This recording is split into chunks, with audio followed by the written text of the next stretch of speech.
can they get that much important second slot? Golden Alchemy, Omar Idris in goal for them. Joseph Samani, Amusa Samsing, Okoli Chima, the captain, Samad Ahmed, Alamin Tisco, Ibrahim Ahmed, Jamilu Mohammed, the hat-trick hero on the bench, Bala Musa, Habibu, Yusuf and Basi as well. The players who complete the action for them.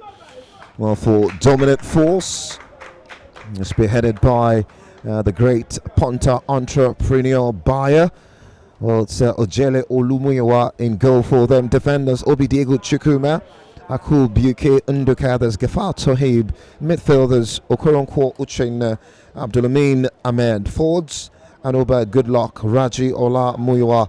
And on the bench, they've got Paul Chukwebuka, Fashola Koi, Akimen Stephen, and the reserve goalkeeper, Adepoju Toby Solomon.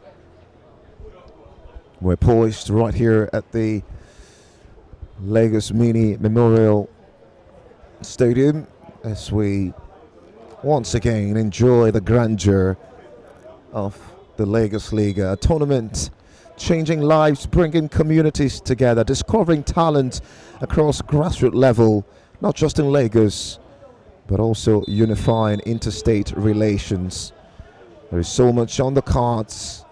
It's a Bayer Lagos-based side against an Abuja-based Golden Alchemy, who'll come here with a lot of enthusiasm after that 4-0 thrashing of Spiritual Movement on match day 2. What will be the outcome of this one? Well, Golden Alchemy looking in their very exciting in their blue, playing from left to right, blue top, blue shorts and white socks.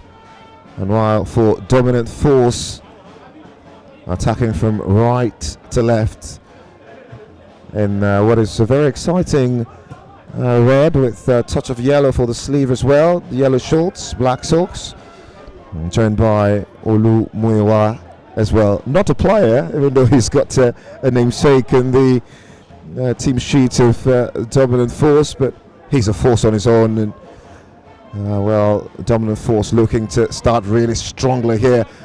Well, early strike, and it took a touch on its way through from that man in jersey number 9. Good luck, Muyiwa. What a great day to look forward to. Yeah, really, just for it takes. I mean, we've anticipated for these fixtures to actually come alive, and here we are, seeing both sides actually going head to head. But again, it's been interesting so far in the last 1 minute thereabout. I mean, both sides showing signs of actually going to get the goal.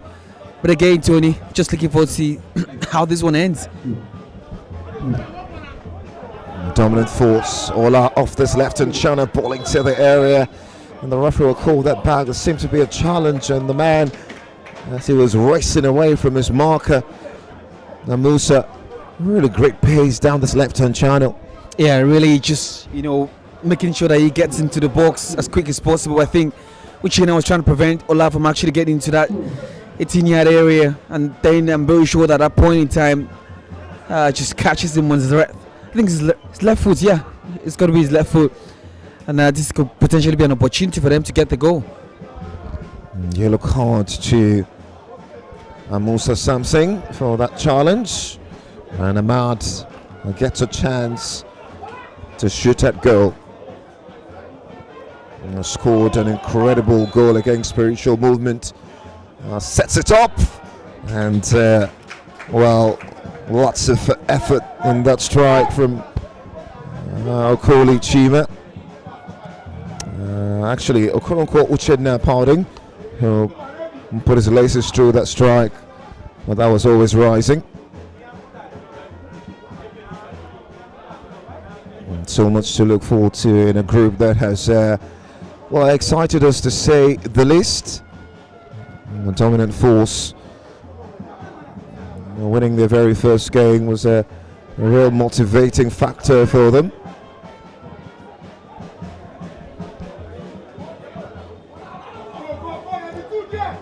They've got 4 points. Golden Alchemy 3 points. Corner ticking, and this time a chance. Well, for Amusa Samsing to put his laces through that one, that he did. but it was just wide. Yeah, really, that was a good chance, for Musa Samson. He just strikes that, but comes off the body of Ola, who's definitely came in as the block there. But again, I think it didn't quite generate enough power. Just trying to hit that one quickly and win that 50-50 battle. Corner taking short into Jamil, and this time still Jamil, and that should be the first goal. Yes, it will. Golden Alchemy spring to life inside the opening 5 minutes, right here at the Lagos Mini Memorial Stadium, and it's that man in jersey number 10, Saad Ahmed, with the all-important touch. Really brilliant hold-up play by Jamil Mohammed, setting him up and side-footing that into the goal. Ojele Olumuyiwa was completely helpless. And what a real start to this game for Golden Alchemy. Yeah, really, they love scoring goals, and this is one of the attributes. Look at the combination from that right-hand side. It all started with that short corner. Jamu gets involved, Halimi gets involved. Lovely combination in that 6-yard box. And then it looks easy, actually, but positioning and awareness actually fell for him. And he was able to get that goal just right into the bottom corner with his left foot right beyond the goalkeeper, and then put himself in front. A really well ticking effort that time from Saad Ahmed, jersey number 12. Just getting into that area. And once again, good work from the hat-trick hero last time out against Spiritual Movement. Yeah, it really was integral to the goal scoring opportunity and getting on the score sheet on 3 occasions. I mean, the third goal fascinates me a lot, and it's produced himself, to gradually be a potential player of the tournament. I mean, not an exaggerated statement, right? Absolutely, he's in the conversation once again. Looking at that goal, well taken, well put away with real composure off that right-hand channel. And they seemingly getting better in this competition, Golden Alchemy. Yeah, and one thing that stood out for them is the owner of the club, coming to pay visitation, to come support, and they for sure get inspired by it, not letting this at the top, get down. But for one thing for sure, it seems that they are professional amateurs. Is there anything like that? Quite an interesting description, if you'd ask me. Well, they lost their very first game, 2-1 against Superstar FC, who have now qualified, of course, coming into this final match day of the group stages. The Mobility Chunting Arena, the next destination, come the 20th. Fal Ahmad, right in the center of the pitch. And has got that jersey number 10, not for jokes. Yeah, really need to keep an eye on him. And I'm not concerned about how Ola and Uchenna play this left-hand side for dominance. Just not seen enough from him. Just expecting that they do better. I'm referring to dominant force because so far Academy has really shown so much sign of going forward. That has really been impressive. One of the motivating factors from a club owner perspective, Bayer particularly promised to share 2 million to fans who support a dominant force on social media, especially when you're right here at the campus mini, taking a picture and posting on social media.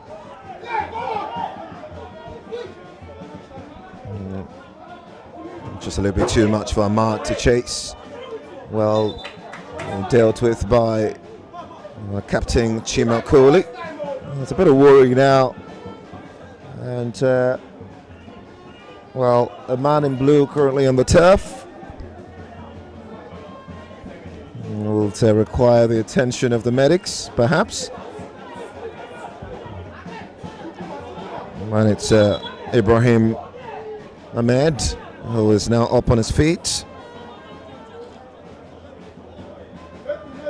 1-0. Saad Ahmed with the opening goal in this one for Golding Alchemy. Looking for support now. Taib, dominant force.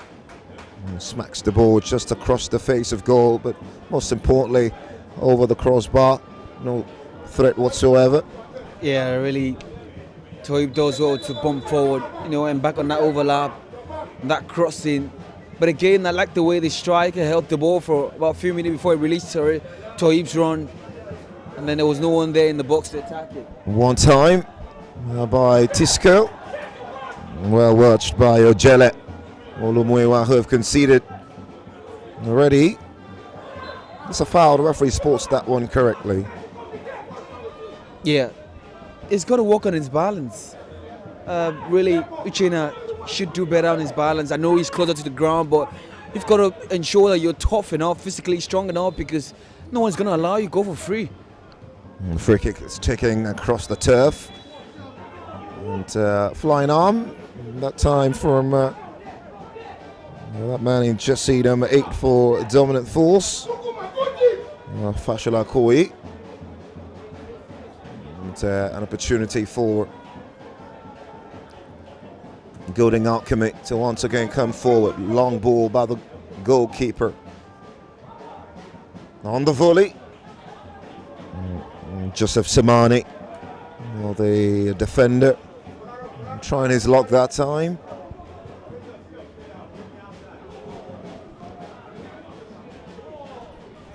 Well, great ball towards the far right in channel. Well, can a dominant force find the equaliser?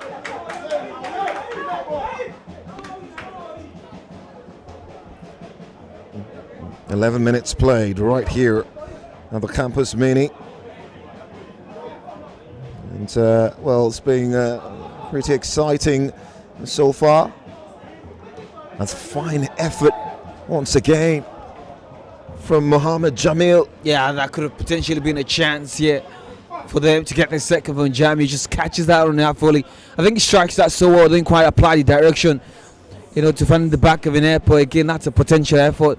A good opportunity actually for Economy to apologize for that, to get the second goal. And Judge Jamu mentioned how he, is very good at jamming websites as well. Well, if he goes on to score today, it could be his 4th of the Lagos Liga. The referee says play on. It's got to be stronger. Jamil, dominant force now. Working to turn up the hit. Ola off this left-hand channel, drifting in field. It's a really strong challenge that time. And the referee spotted that. And, of course, called it back. Free kick for Golding Alchemy. Please be reminded that this is the final of the sports matches right here at the Campus Mini Stadium Lagos Island. Golding Alchemy 1.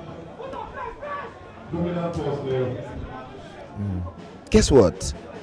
In terms of the statistics, Golding Alchemy have had more shot converted than any other team in the tournament so far after match day 2, though. That's efficiency. I mean, and that's what you get when you have an efficient team and go straight to the point. They've been always direct, and when they have to defend, they defend so well. And it's the reason I question if they are really amateurs or professionals, because they've shown so much awareness in defense, and when they attack, you could see the combination, especially when they pass into space. You expect that from a couple of players, and this is one of them I've seen so far from Golding Alchemy. Good run into Amusa. Goes for the strike, well blocked away. Dominant force. We've got a chance to come forward now into the part of Anuba.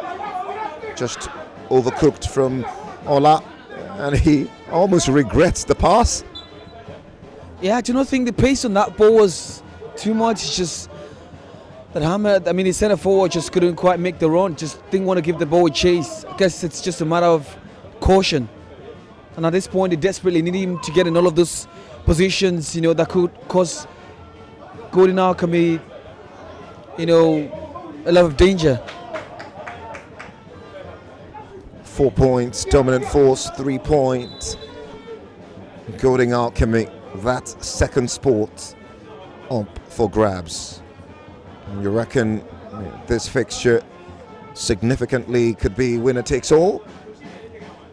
And to join Superstar, who have shown like a million star in this competition. Now Dominant Force off the right hand channel, balling to the box. And every time they go forward, it's just that lack of synergy in the final third. It's not patching up. Yeah, really, Dominant really got to do better in those side, but this time around, that right hand side, purchase shrugs of the defender in there. The number 9 man just gets into a good position, strikes that, but the power on that is not enough. That's definitely not going to be the goalkeeper, and that's something I'm talking about. They don't produce enough power on their strike. Just shouldn't practice yet from Dominant. Now they get a corner off the strike, which got deflected from Uchenna. Ola for the delivery of the far left-hand channel for Dominant Force. Still Ola. Balling inside. Uchenna looking for the strike, well blocked away. All the way back to Ian, centre back. Searching for an Uber. Fashola watches that one very clearly. High boot, and that will be a penalty.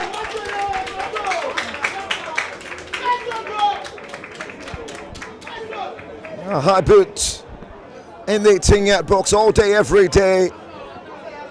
But really, you've got to credit the effort from that diminutive midfielder to contest for the ball. Many would say he had no right to contest for. Yeah, really. For someone who is as close as to the ground than, to the sky, you could tell. I mentioned on how he's not kept his balance and how he's not, shown so much. And Fashola threw himself to that. But it started off with a poor clearance, actually, backwards. And it was there for the taking. Ola made an attempt to eat. I thought Jamad and Ahmad was going to get to it, but again, good way to win a penalty. Ola for Dominant Force with real dominance. Plants that right into the bottom corner. And Dominant Force claw their way back into this game. The all-important game, a determinant for who finishes second in the group. Now he'll get a yellow card for putting the ball away after that spot kick, but I'm sure he wouldn't care as much. Dominant Force find their way back into this. Golden Alchemy 1, Dominant Force 1. Yeah, desperation calls for reactions, and that's the reaction they had to give in there. But it's a perfection of the execution of the penalty and how he took that one away a lot. The number 9, rather the number 11 jersey man just stamps his ground. Perfection, it's just a precision to it. No panic, just finish that one and cool as you can. That's very good. What a way to get back for Dominant. Now we'll see Kierman coming for a Dominant Force. Hanuba will take a rest.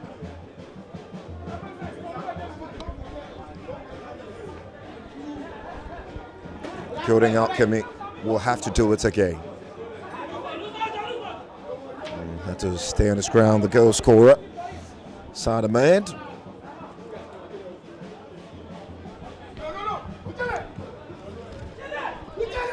$50 million Nigerian naira on the cards.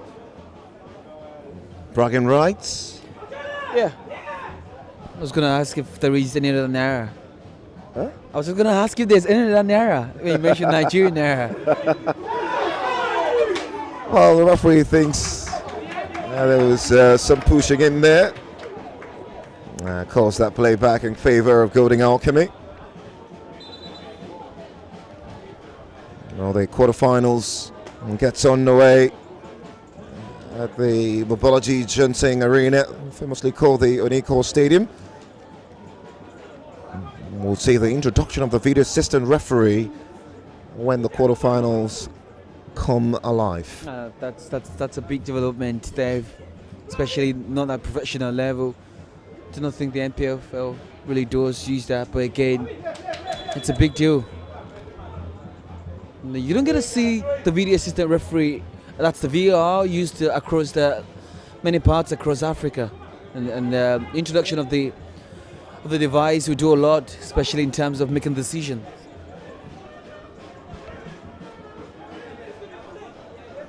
Free kick. Taking all the way, Chimal Kohli with the header to Claire. Now into Jamil. Jersey number 10, Mohammed, looking for the pass, intercepted. Dominant force. Can they come from behind? Now into Ola.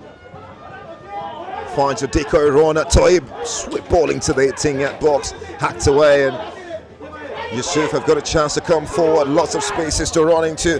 Glides away from his man so beautifully. Gorgeous as you like. From Golding Alchemy, Ibrahim Ahmed. Oh, what a finish. That was Golding for sure. Glided past the defenders and slotted past the goalkeeper with incredible ease. And the simplicity, the genius. Yeah, really.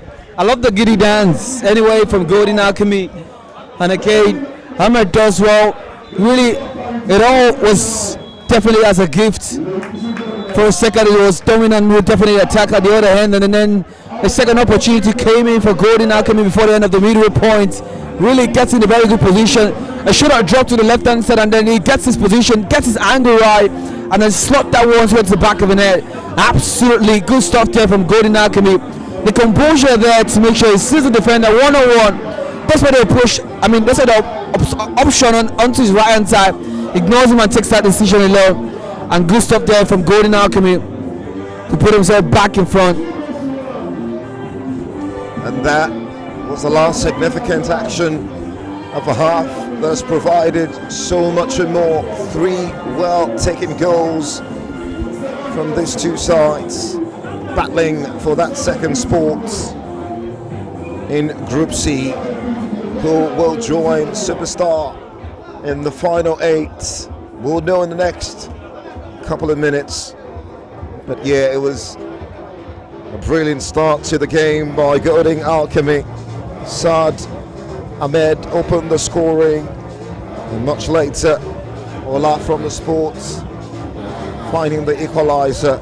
But boy, did Ibrahim have all the ideas. Well, the boys from the federal capital city in Lagos strutting their stuff and sending a message to whoever cares to listen. Will they be among the elites when the quarterfinal gets underway? Time will tell. For now, it's halftime from the Campus Mini Stadium. It is dominant force. 1. This is where magic meets the pitch and legends are made. Every goal, a spark of genius. Every strike, a masterpiece. Lagos Liga has delivered it all. Unstoppable finishes, jaw-dropping screamers, and brilliant team plays that leave you speechless. From volleys that defy belief to free kicks that brush perfection, these moments are etched in history. The solo runs, the outrageous skill moves, the tackles that stop the games in their tracks. It's pure football brilliance. These are the moments that remind us why we love the game. Every second, every goal, every heartbeat has electrified the league. Relieve the magic, witness the brilliance. This is Lagos Liga, football at its finest. It's a beautiful goal! We have the first goal of the Lagos Liga. Oh, he elected to shoot rather than walk it out wide as he's done all game long, and he from one end to the other, chance for the second goal. The goalkeeper is beaten. Off Abubakar against the goalkeeper. 1v1, searches for support. And this time, Onyeka with the free kick. Oh, what a save! Absolutely.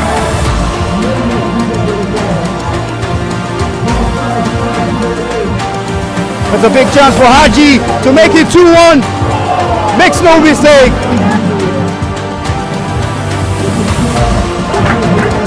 Catch me if you can with a smashing finish right into the bottom corner.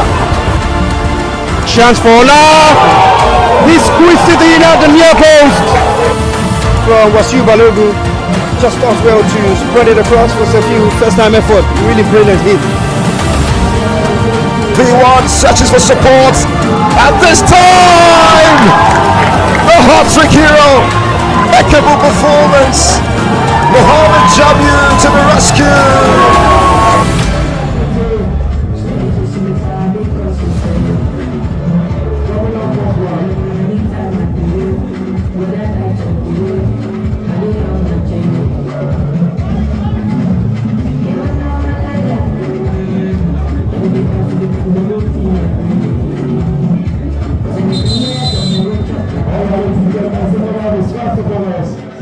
Lagos Liga 2024. Let's go.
Welcome back to the Campus Mini Memorial Stadium, right here in the heart of Lagos Island. I'm Anthony the Voice, the second half of this third and final group game in Group C, reaching crescendo, 2-1. Golden Alchemy have shone like a million stars in that first period, being the first to really get something quite significant. Well, they got pegged back and found their way with the sweetest of finishes from that man in jersey number 7, Ibrahim Ahmed. Can they continue from where they stopped? Well, dominant force once again claw their way back into this fixture. Fashola well into the path of Uchenna with that hit. What are your expectations, Mewa? Yeah, considering that dominant force can, rattle themselves back. Get themselves backwards, get themselves together rather, and put us right in a good position to try and get an equalizer. And they've got to do that on time because before you know it, Golden Alchemy could easily slip away an extended lead. And some very good run that time off the right-hand channel from Akim and Steven. The referee calls that back, says it's a free kick. Ahmad was fouled. Actually, Fashola was fouled. The man who shares a name with one of the former governors of Lagos. Yeah, of course. That was as far back as 8-10 years ago, thereabout. But again, Fashola really has shown so much sign in terms of his movement in and around that D, where he could turn left and right, and is winning all those fouls. And it's the second this time around. Ola with the set piece. We've seen a couple put away this time. Goalkeeper Omar Idris just going down to his right to ensure that wasn't threatening. That's straightforward. I thought it was just going to, bend that one a little bit and you just catch the goalkeeper unaware. Ahmed on that byline, gets away from the marker, looking for the near post. And, well, Ojele needed to be switched on there. Some really good play by the man who scored the second. Really, absolutely. Just a quick reaction from the goalkeeper to dive towards his near side, protecting the ball from sneaking in. Good one touch from Ahmad into Yusuf. He'll strike and close down by Unduka.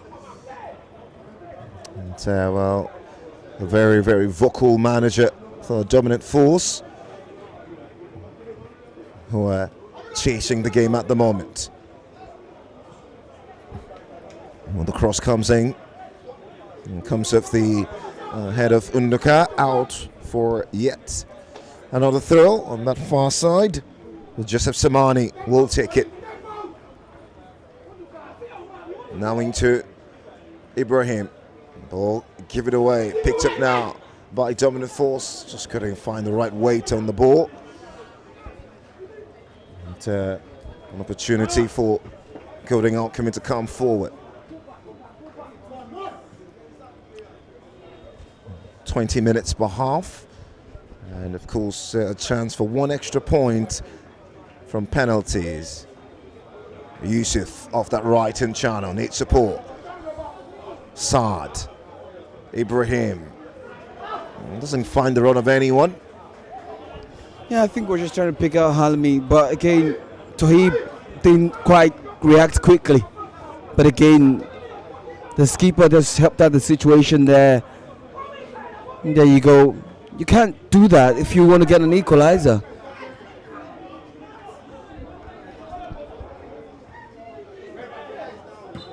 The players down.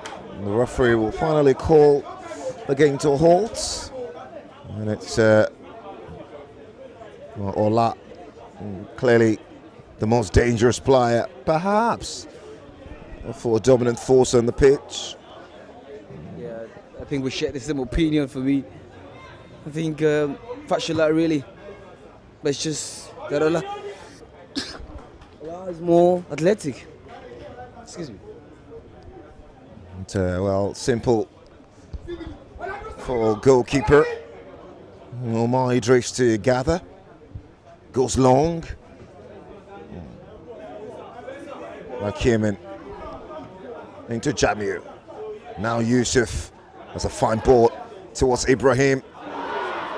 Many reckon he should have gone for glory, but he's looking to tee up his teammate.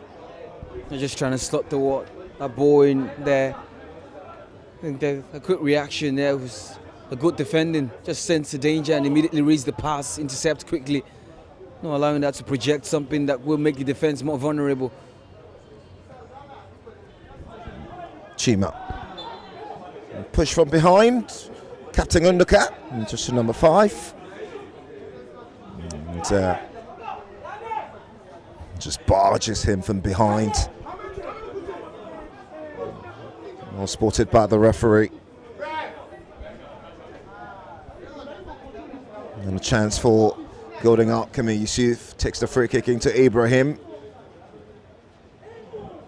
Now they come forward. Ola on that far left-hand channel, looking for Fashola. Kept alive by Habibu.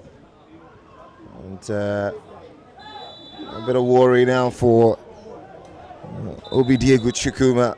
Just gets his groin in and the sides of the ball. I mean, when you get a hit of that magnitude, Yeah. in such I don't know, Yeah, tricky position. Yeah, it really is, and when also they've not really, besides that with constant training, so when they get hit, it can be painful, and it's a little bit difficult to actually recover from it. I do not think he's going to be able to continue, but from what I can see, it looks like it's growing in pains. Yeah, just getting his body in the way, and that's the primary work of a defender.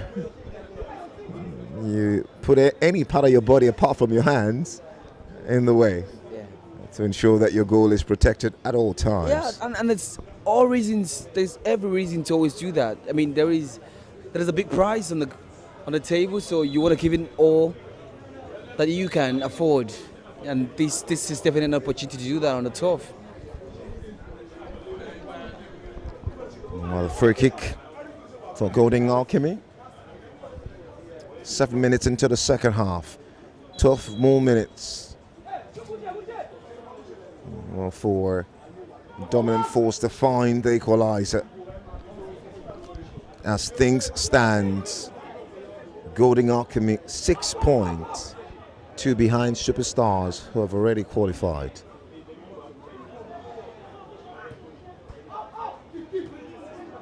Underka. Poor ball given away. Now Yusuf! Just wide. Yeah, really, that's a potential effort for Golden Alchemy to extend the lead and make themselves in a comfortable position. Induka heads, chest the ball down. It got picked up by Jamu. Immediately turn, recycle. But again, the finish isn't good enough. Just went wide towards the right hand side of the post. Potential effort. Ola. Towards the far side! Trickles in! And it's that man again! Ola forcing the issue. Yeah, really. What a way to pop up.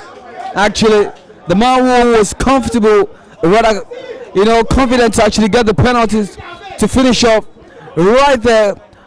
That's such a cheeky goal there. Just strikes at no power. I think Idris just missed just the movement of the ball there. And then eventually...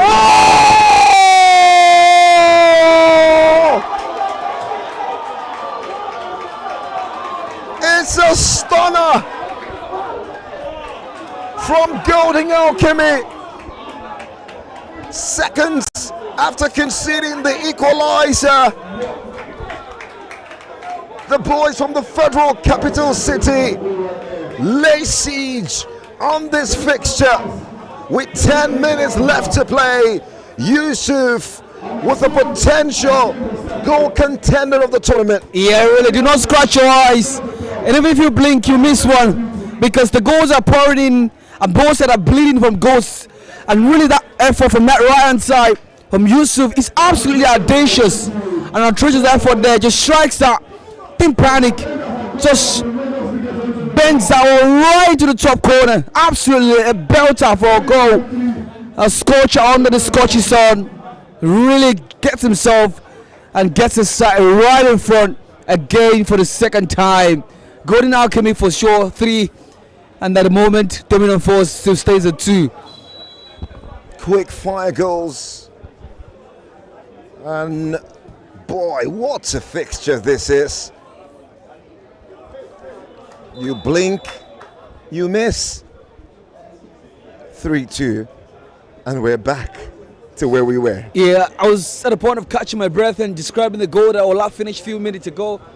Was it up to a minute? Barely 30 seconds. And then the game got restarted to the right hand side.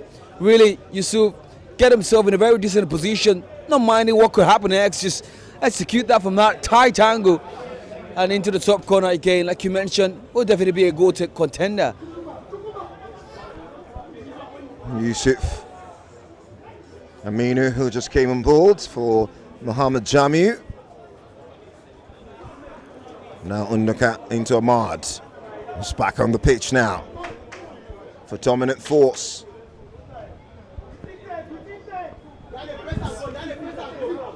And Undercat just fails to get that under control. The captain of the side. What a finish by Yusuf, that on the volley. Yeah. And you reckon that he had no sight of goal, but it's a striker's instinct to know where the goal is. Yeah, but again, it was absolutely far away from goal. And again, the technique actually trying to execute that, because you need to lock the pair of eyes. And you need to hit that one, potentially hoping that a little bit of luck, do not forget that this could be a defining moment, and these are defining matches to see, especially among players.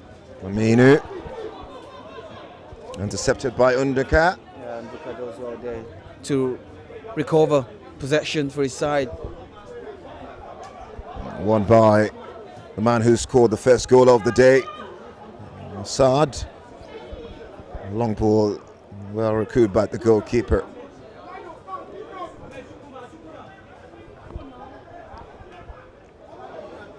Dominant force will believe they can get another. Ibrahim. Good touch from Ahmad Saad. Into Yusuf. And dominant force clear the alliance. Fashola into Ola. Very athletic. Slows the pace, looks for the pass. And right into the area, but the referee spotted that foul on the goalkeeper from Anuba. From my angle, I do not think the goalkeeper already had a hand on it yet. I mean, it's different if he's gotten a touch on it, but again, maybe for a decision by the referee, maybe just conceived that. Well, the striker wasn't actually going for the ball, rather was trying to impede the goalkeeper, and maybe that's the reason his sound is whistle for a foul. But I've got to be honest here, really. Dominant force is just trying to force the situation. Absolutely not calm about it. Get gradually trying to panic. There's no need for that. Still got 5-6 minutes left on the time, and they can work their way out. And Mex, especially, like they've been reacting and responding to Golden Alchemy, they can definitely get the equalizer. Well, many thanks to your partners, Bet King, Sports Assist, Batty Cash, Media Aid, Piazza, GTX Holding, which you see on the bottom of your screen, and of course Metamo Sports. Well, the tickets here today free, proudly sponsored by them. And well, goalkeeper Omar Idris is fine, and back on his feet. It's been an enthralling game so far. The battle for that second spot in Group C. Ahmad Ibrahim. And Ahmad gets in his way, wins the foul, and gets the free kick. Now Ahmad switching play, driving through his gears, and gives the ball away eventually.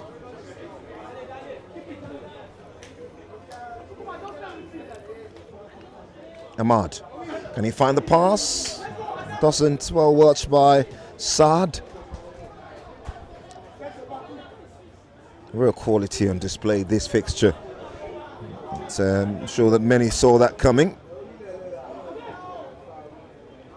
Anuba, dispossessed by Ibrahim. Chops inside, looking to find Yusuf. Bat Ibrahim on the volley this time of the goalkeeper, and mopped away desperately by Paul, who just came on. Yeah, really love the ball control there, but Duka just does well to recover the situation there for the side. I thought that, Ibrahim and Ahmad are just going to go there and combine to score the third goal. Now Ibrahim into Yusuf. Yusuf! Oh! He's made a meal of dominant force. Two superbly taking effort. And of course that right leg needs to be adored. Right here at Lagos Liga, it's produced two special goals here. Rifled into the bottom corner. And Golden Alchemy up to 4 in this fixture. Golden Alchemy 4, Dominant Force 2. Yeah, really. The power to generate that one, I will not know for sure. It will be more than 1.1 gigawatts, but then it's extracted all of that with energy combined together to try to execute that. Potentially just acts his body into perfection, strikes out so well with not power in it, and then launches it right into the bottom corner. And Yusuf, again, for all it takes, it's been absolutely propelled the side into the driving seat. It drives that one solo. It's an accurate angle, but again, the angle cannot go against him like isosceles. It gets all its angles right, and its perfection can be adored, like you mentioned. What a player. We've seen, well, the explosion of Mohamed Jamiu for Golding Alchemy. And it looks to be the turn of that man, Yusuf. Oh, this exciting afternoon on the Lagos Sunshine. Golding Alchemy have one leg in the quarters. The other we'll see in the next couple of minutes. We wind down this one. It will be interesting to see what happens with the set piece. I'm talking the penalties now. Yeah, where all you could take from it is 1 point. Just see how that goes. Once again, Yusuf. Every time he gets the ball, there's palpitations in that defense of dominant force. Yeah, it's creating the fear factor. I came into Anuba. Anuba looking for support. Paul, as a man for company, decides to go with Ola. Back to Paul. Of the right, wins a corner. Yeah. Again, I really have been able to ensure himself. He's got a good first touch. Then Paul getting in the combination there. I thought for a second that, I thought that Allah could have actually struck that one. First time. And corner kick, dominant force. Paul with the delivery. Near post, Akemen. And will be yet another corner.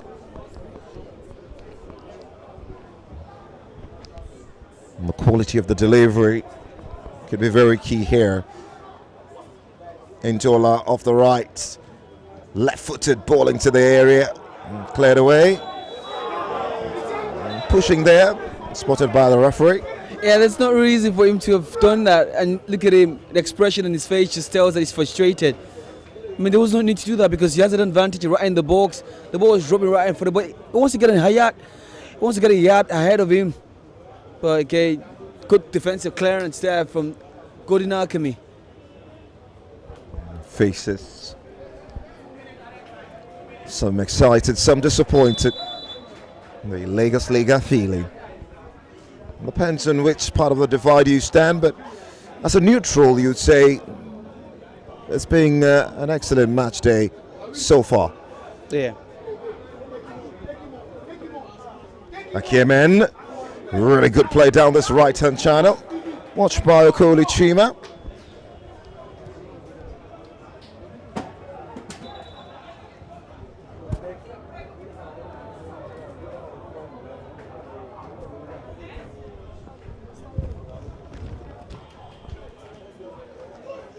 Paul for dominant force, now into a lot left-footed effort across the face of goal. Doesn't get any touch, so it's going to be a goal kick. Yeah, he gets the shot away. He anticipates well that was going to be covered in that area, just a few centimeters away from the D. But again, like I mentioned, he gets his shots away, but just went wide. That's a foul, and Yusuf clattered by Iyang. The man who was being a thorn in the flesh of dominant force.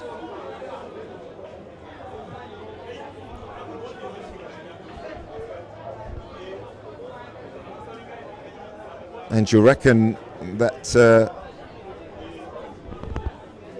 Golding Alchemy will have to look out for the first place finisher in Group D. Well, that game will be on the 22nd of December, the quarterfinal pairing at the Mobology Junting Arena. That's barely 8 days time. But again, isn't this going to be the first time we'll see a side score 4 back-to-back games? Well, you're correct. Isa with the free kick. And, the goalkeeper was almost going to fluff that, but Finally, just recouping that.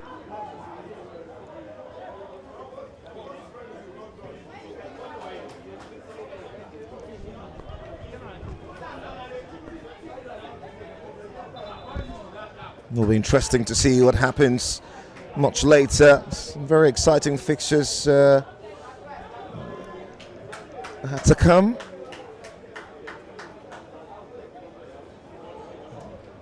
And it's a bit of worry for centre forward Anuba.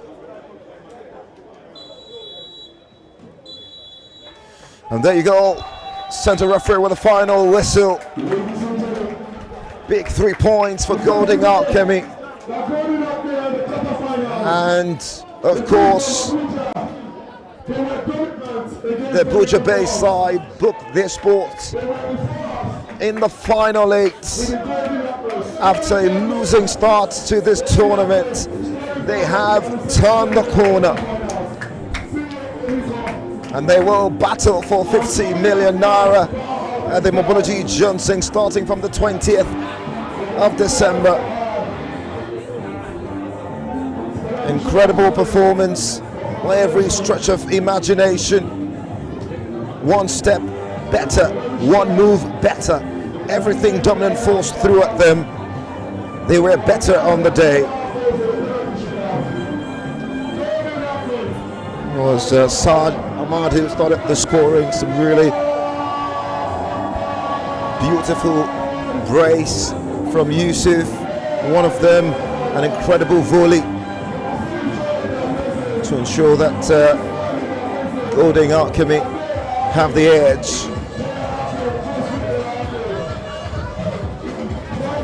Penalties, and we'll get ready for the second match of the final match day in the group stages of the Lagos Liga.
Consolation penalty for both persons.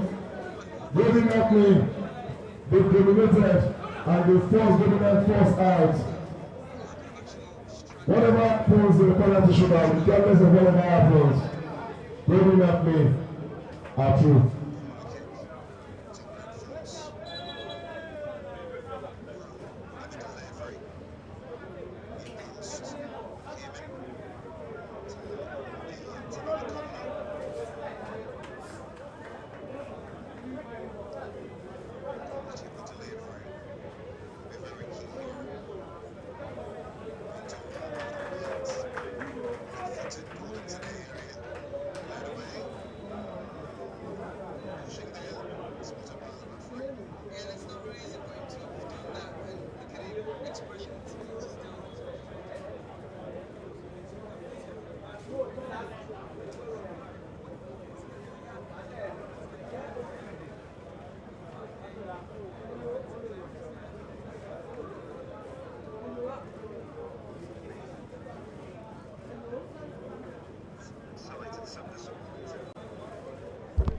And so we're back.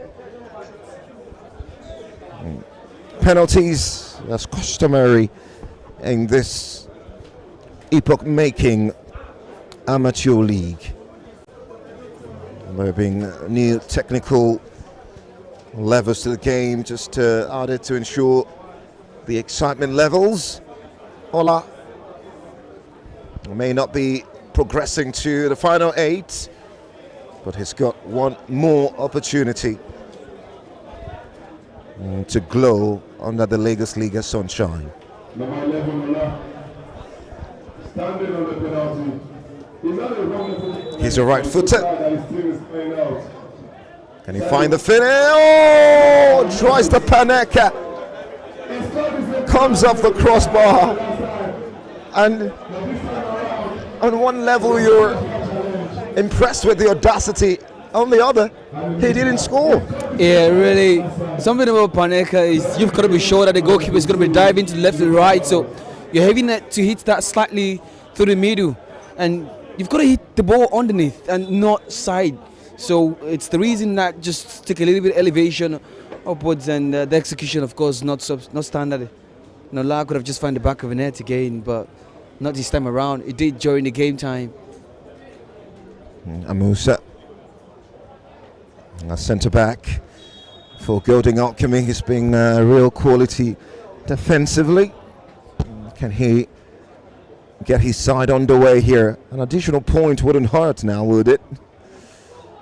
And Musa steps up, just whistles away towards the goalkeeper's right. And goalkeeper Ojele flying to his left. Yeah, really. It's a compilation of misses now. These are not actually the other gender, but I guess they're missing their period. Too many opportunity missed at this point in time. Ian for dominant force. It's a big right hand, but just couldn't get to it. Omar Idris. And just right up into the roof.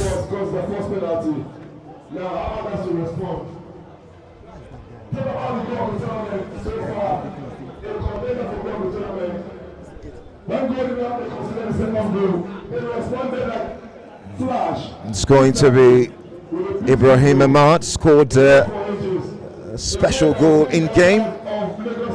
Very technically gifted Ahmad Ibrahim for Golding Alchemy, and just over the roof.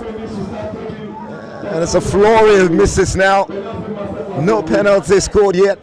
Yeah, chops forward. Just the reference is the points, and it didn't find the target, and that's the most important point. Yeah, you go back-to-back misses. That doesn't seem good for them. At this stage for Golding Alchemy, this penalty kicks, well, maybe rather irrelevant, but we'll see. Paul! And that's more like it. The first spot kick. And there you go. 1 point will go to dominant force, led by the entrepreneur and established punter, Mr. Bayo. They take a bow after what has been a really challenging tournament for them. They gave their all, but just wasn't enough. Boy, oh boy, it's the day for the Golding Alchemies, all the way from Abuja, have come to Lagos with a statement to whoever cares to listen. We are coming for that much coveted prize. Well, it's finished right here at the Campus Mini Memorial Stadium. Now the final game in Group C. Golding Alchemy will join Superstar FC as the two sides have qualified from this group. And a very exciting tie that ends Golding Alchemy 4, Dominant Force 2.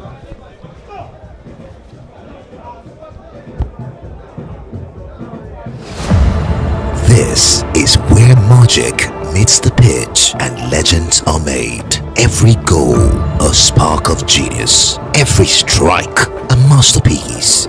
Lagos Liga has delivered it all. Unstoppable finishes, jaw-dropping screamers, and brilliant team plays that leave you speechless. From volleys that defy belief to free kicks that brush perfection, these moments are etched in history. The solo runs, the outrageous skill moves, the tackles that stopped the games in their tracks. It's pure football brilliance.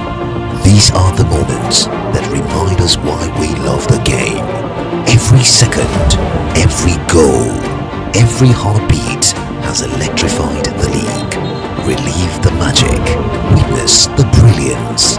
This is Lagos Liga, football at its finest. It's a beautiful goal. We have the first goal of the Lagos Liga. Oh, he elected to shoot rather than walk it out wide as he's done all game long, and he's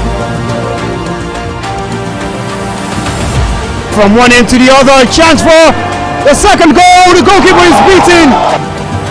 Off Abubakar against the goalkeeper. 1v1, searches for support. And this time! Onyeka with the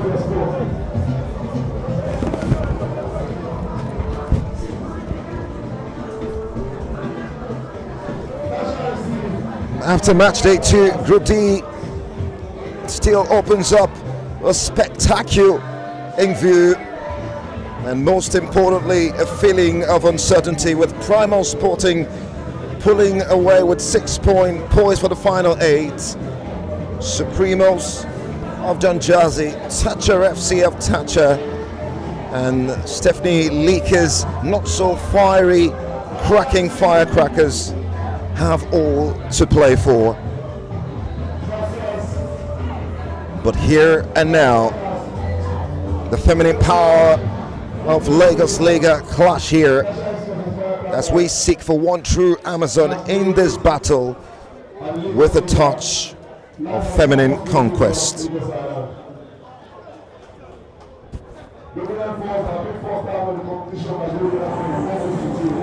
Here and now, firecrackers up against Thatcher FC as we battle for who takes that much coveted second spot in Group D. Stephanie Leaker, club owner of Firecrackers, square up against Thatcher FC, with both ladies significantly taking their seat on the table of the strong and mighty within the footballing circles.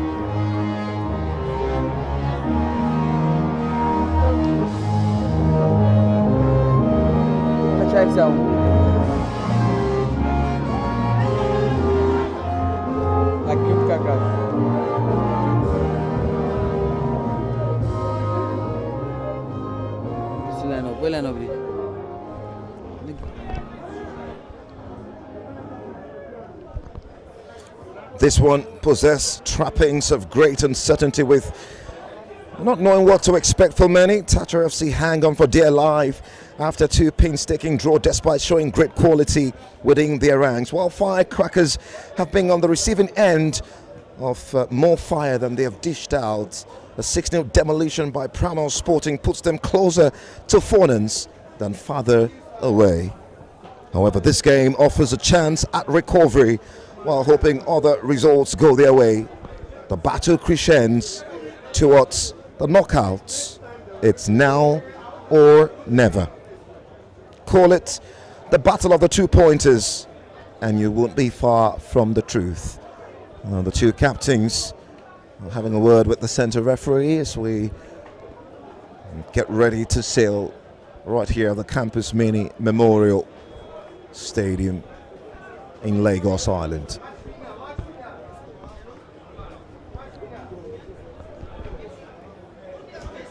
Lagos Liga is well inclusive, and 2 female club owners squaring up here, and the teams of course could be reminiscent of how much quality they have, but time will tell. Straight to both sides look, while for Firecrackers, Balogun Quadri in goal. Olaraju Vigo, there's Franklin Victor, Badamosi Tokumbo, Sulaiman Tunde. There's Shureke Ikobong Oje Joy. There's Emmanuel on the bench. Babatunde Hope. Goalkeeper Friday, the reserve goalkeeper Oje Joy, Okeke Prince, and Monday Olami Kosi as well.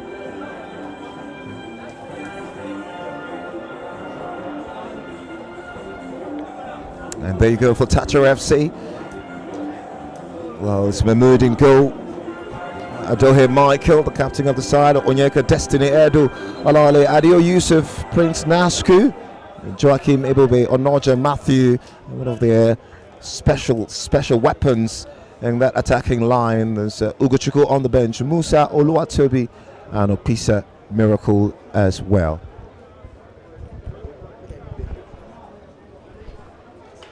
So we're set for sale.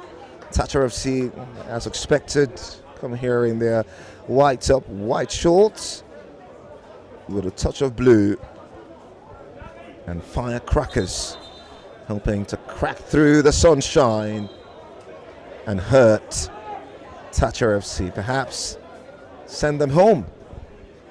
We'll see. They're in their blue with a touch of white, blue shorts as well, blue socks. Great gaming prospect, Muyiwa. What are your expectations? Yeah, really, just anticipating to see if we're going to see goals as it's rained early on in the first fixture packet. Firecrackers, I'm very sure they'll be filled with a lot of fire in their body. And Thatcher FC, for what I saw barely 4 days ago, really from Onoja, and how they came back and restarted themselves in that contest. Look forward to see what happens in this game. Prince glides away from the goalkeeper, who does well to call that ball, but the referee will call that back for a free kick.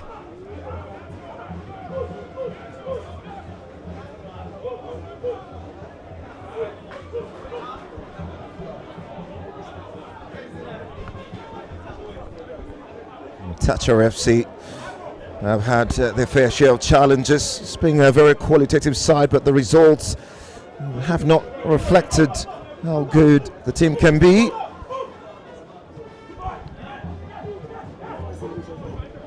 Mahmoud with the clearance in goal for Thatcher FC.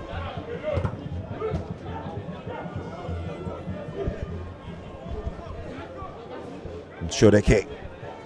Sulaiman was trying to get a cheeky nutmeg, but that one out for a throw. And this near right hand side. Thatcher FC attacking from left to right on your screen. Firecrackers from right to left.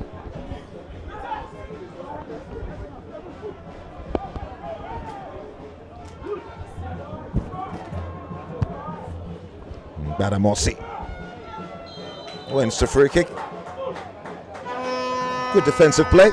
Yeah, I love the charging down, just the closing down, not allowing him to project any form of attack from that back line there. Just didn't allow him to move forward from the centre forward. That's what you do.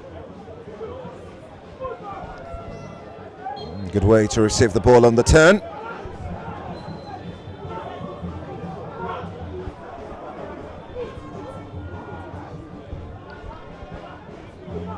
Sulaiman Tunde Ayobami, and jersey number 7, one of the players to look out for in this fire-cracking team. Free kick, and the man I talked about brought down. Yeah, star man there, just trying to make the turn immediately. The defender didn't allow him to make that turn. But again, I've not seen so much from Prince, from Onoja, and the lights yet.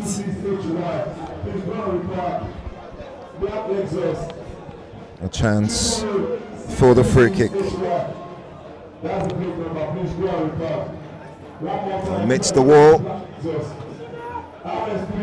Hacked away for a throw on this right-hand channel.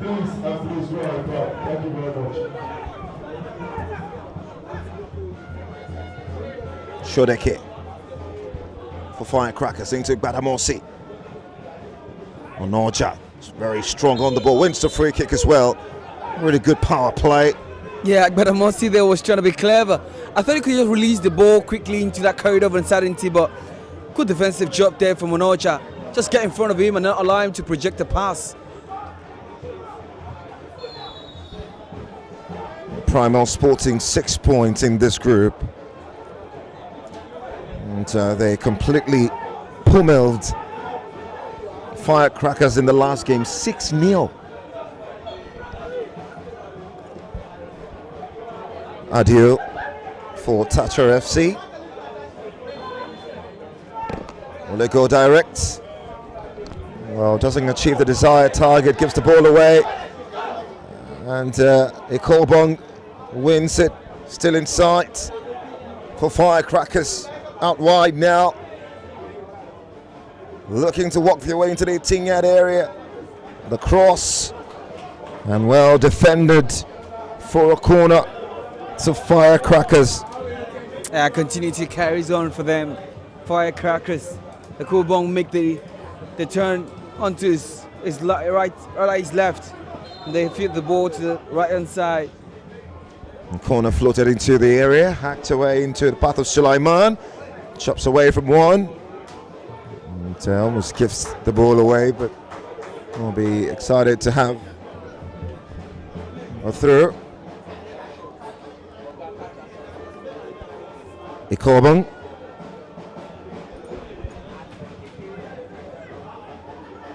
I think it's important to look at what's happening between Ikolbong, Franklin Victor as well, Shudeke, who have got the blonde hair. Yeah, Shudeke. Anytime he gets on the ball, you could tell that he's got the technical abilities and is very comfortable on the ball. And they don't get close to him because he could, annihilate the defense with that one-touch pass. But really, I haven't seen so much from him in terms of his covering up. They only get better, Firecrackers, when he's on the ball. Prince Naski off that left-hand channel, and that had crossed the line. It will be a go kick. Yeah, Prince there could have just, make a decision on time. A lack of decisiveness didn't allow him to project the cross or make the crossing. Has run out of room.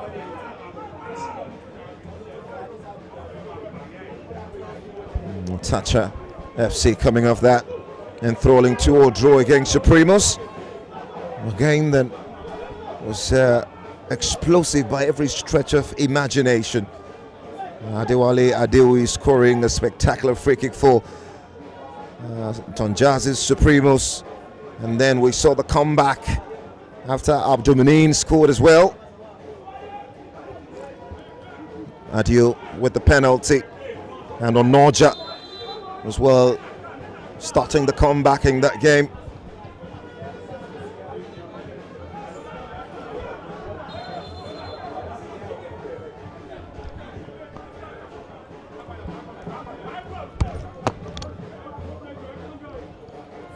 Michael Adohe, the captain of the side. Good chested pass out wide for the man in jersey number 2, Edu Olali. Now Edu yet again off this right-hand channel, ball into the 18-yard area, and Prince Naski with the foul. The referee saw that clearly. And that will be an opportunity for Firecrackers to recoup possession. Balogun Quadri in goal for them.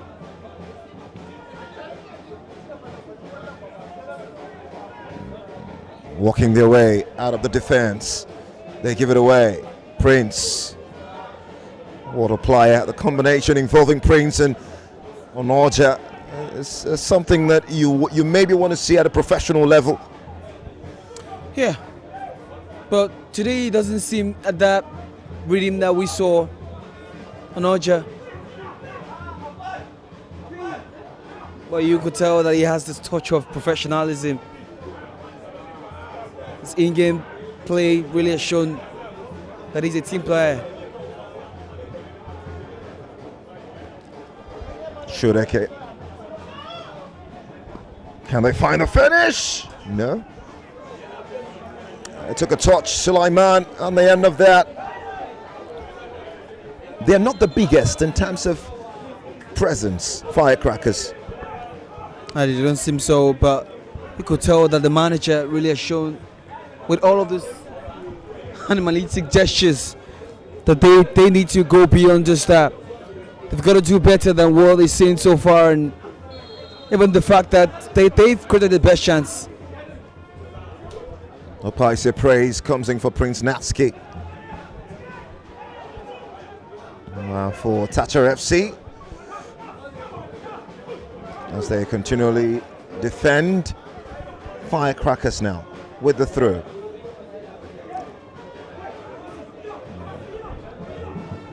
Opaise praise.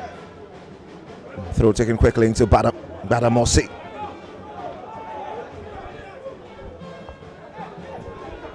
Ten minutes played in this first period. Still no goal. Should be expecting a goal.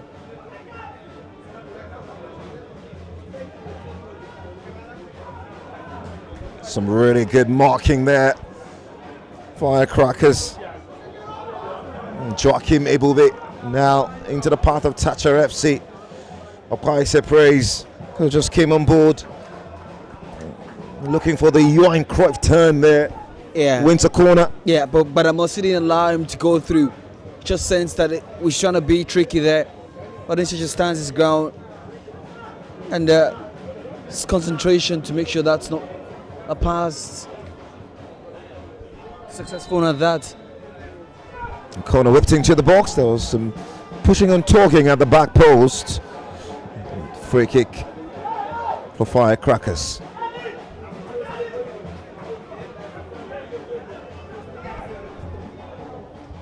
Davis. Shodeke. Back inside for Davis. Into a Corbin. Working their way. Bit of a heavy touch from Oluwatimile Emmanuel.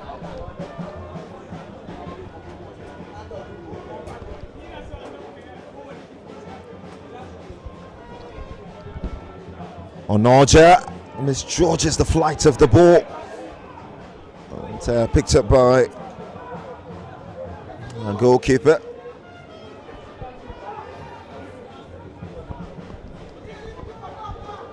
The likes of Appleby, Jaros FC, and Superstar FC as well, Mav Brooks,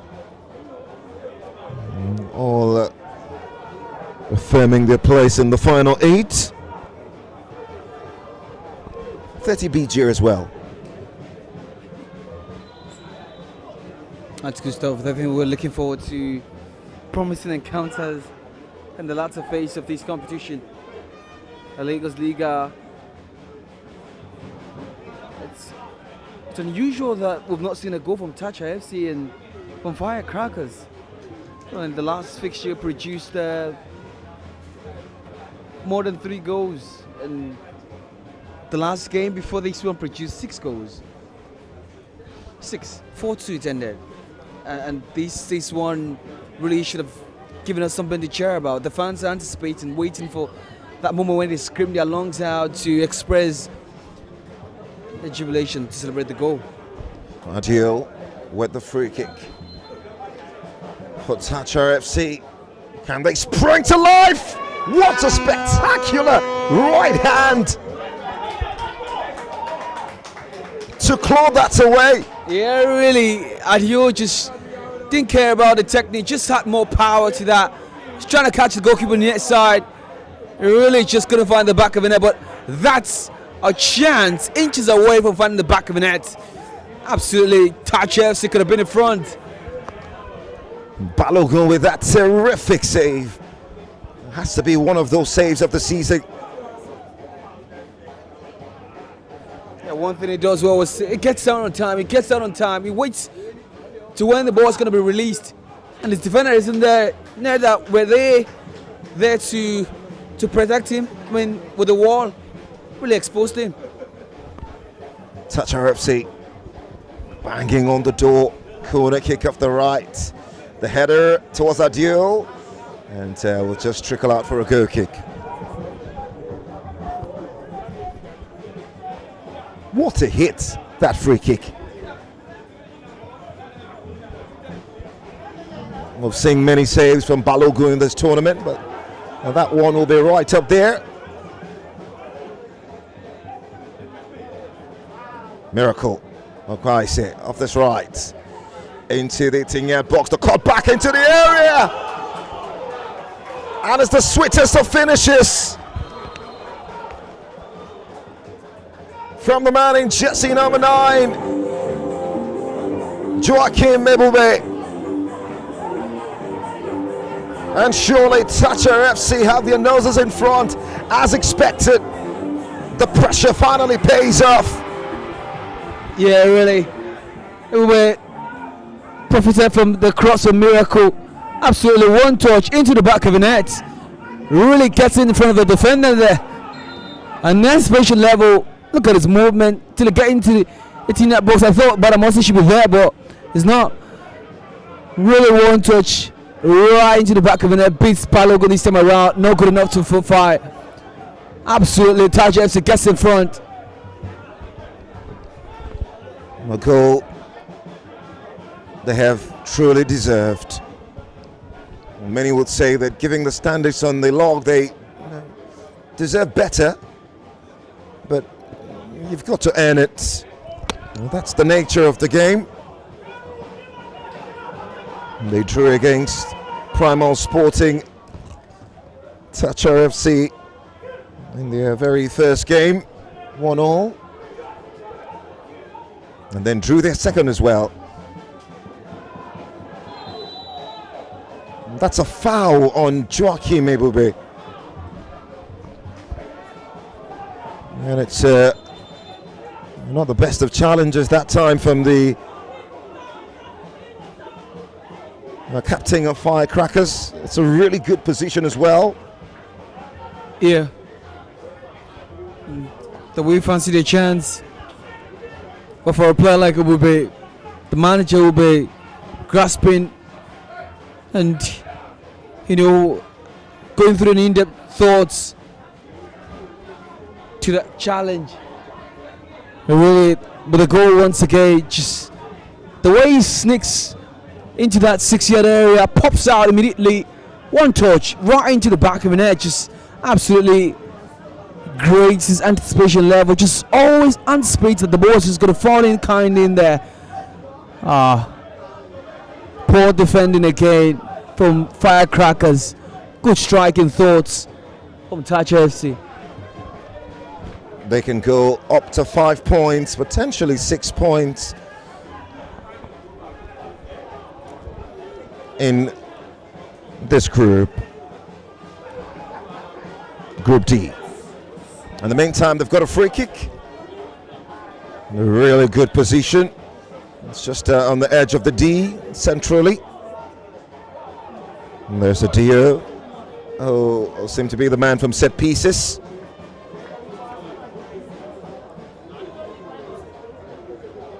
And Edu Olawale as well.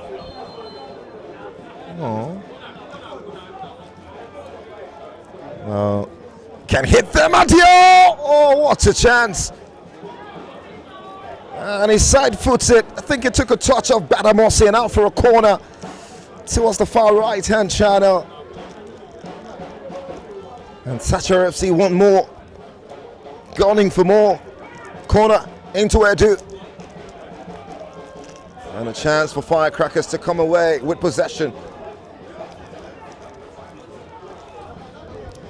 Yeah, that chance from the corner could have produced Toucher FC to get in front for the second time. But sprints they will tax it. But again, I mean, the decision not to go top and really go low really is clever. Absolutely intelligent stuff there. What a control by Onoja. Out wide on the left. Onyeka. Back inside for Onoja. Not many times you see him hit the ball like that with no real intention at achieving anything. Yeah, just trying to get his shot away.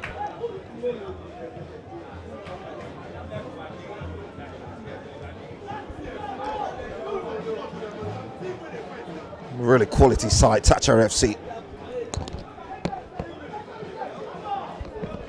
Well, Firecrackers will get that through. Barely 2 minutes before half time. Joachim Ebube will be getting ready to come on.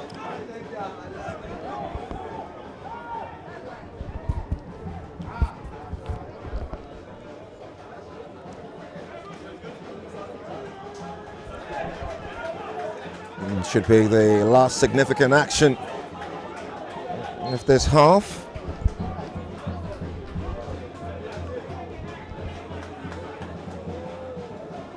Onoja Davis now showed a care in his own half. Out wide to Badamosi. Ikobong tries to protect the ball, doesn't get it. Picked up by Onoja. Adio gives the ball away now into Sulaiman. Off that far right hand channel. And holds on to the ball for so long. Gets dispossessed.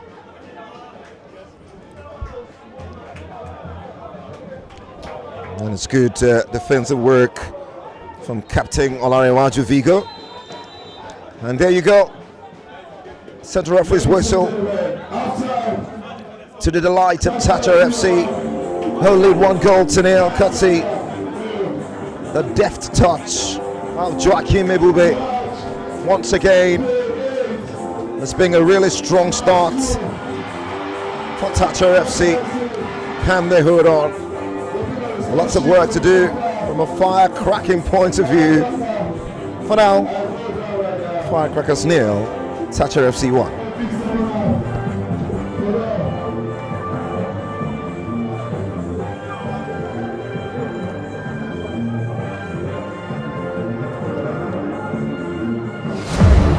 This is where magic meets the pitch and legends are made. Every goal, a spark of genius. Every strike, a masterpiece. Lagos Liga has delivered it all. Unstoppable finishes, jaw-dropping screamers, and brilliant team plays that leave you speechless. From volleys that defy belief to free kicks that brush perfection, these moments are etched in history. The solo runs, the outrageous skill moves, the tackles that stopped the games in their tracks. It's pure football brilliance.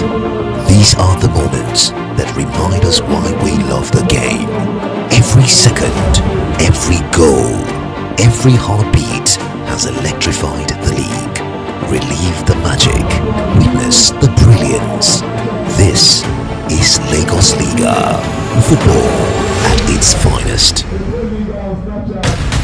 It's a beautiful goal! We have the first goal of the Lagos Liga. Oh, he elected to shoot rather than walk it out wide as he's done all game long, and he from one end to the other, chance for the second goal. The goalkeeper is beaten. Of Abubakar against the goalkeeper. 1v1, searches for support. And this time! Onyeka with the free kick! Oh, what a save! Absolutely.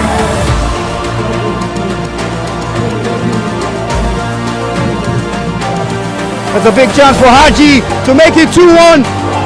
Makes no mistake.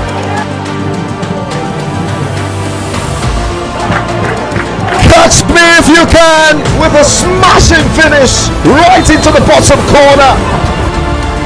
Chance for Ola. He squeezed it in at the near post. From Wasiu Balogun, just does well to spread it across for a few first time effort. Really brilliant hit.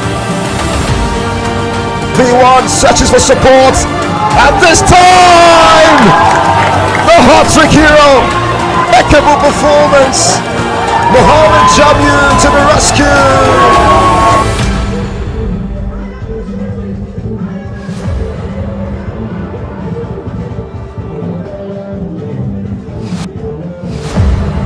Every pass, every cheer, every heartbeat resounds with the promise of glory. Here, football dreams are brought to life. This is more than a match. This is football in its purest form. This is Lagos Liga. Feel the buzz as the biggest names in entertainment rally behind their clubs, transforming the pitch into a star-studded stage. The stakes, astronomical. 50 million naira or nothing. Experience the electric energy of the fans. A vibrant sea of colors and voices, united in their undying love for the game. This is not just a competition. It's a clash of the titans, driven by the passion of fans and the brilliance of celebrity owners. Welcome to the spectacle. Welcome to Lagos Liga. Brace yourself. This is football like you've never seen before.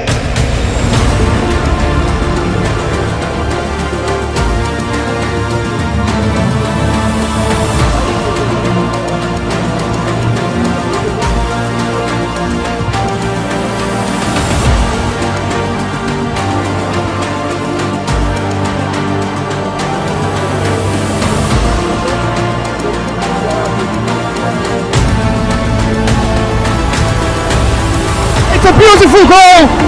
We have the first goal of the Lagos Liga with a fantastic free kick that hit the wall and the goalkeeper at the near post.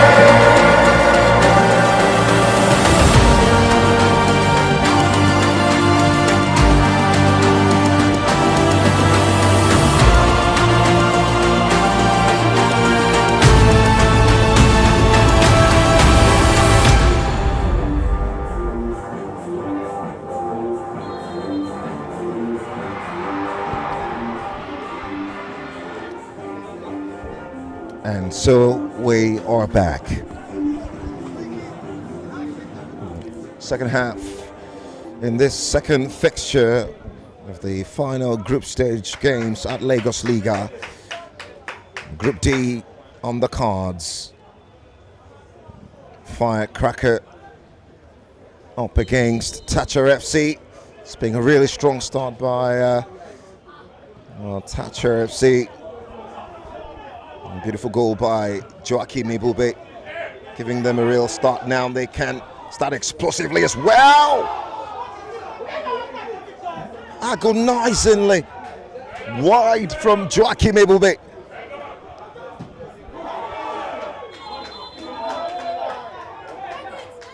And what a cynical challenge that time, involving Shudeke and Adio Emmanuel. Collision there between Emmanuel and Shooter. Really, the clashing. I heard the sound of the boots when they came in contact to each other, and this will definitely require the medical attention. And there would have been need for a rush for these because it's got to recover, and I can't feel. But I can tell that really the impact was innocuous.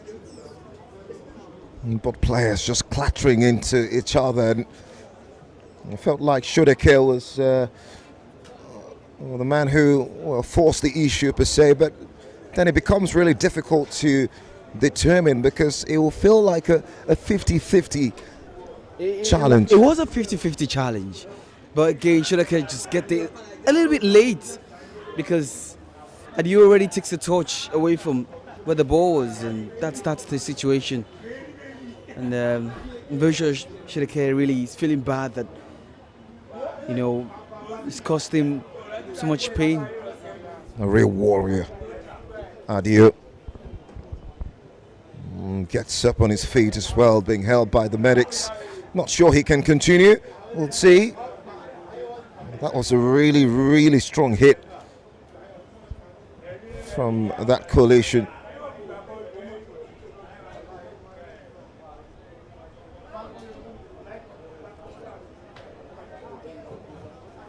Will be a drop ball by the referee, and Manoja will get the play on the way while Thatcher FC organise themselves and get a man in.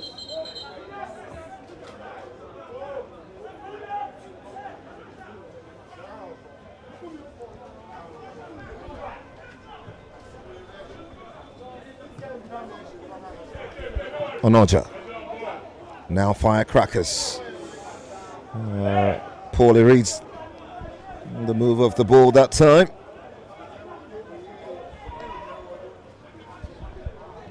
Adohe Imano, Captain Fantastic.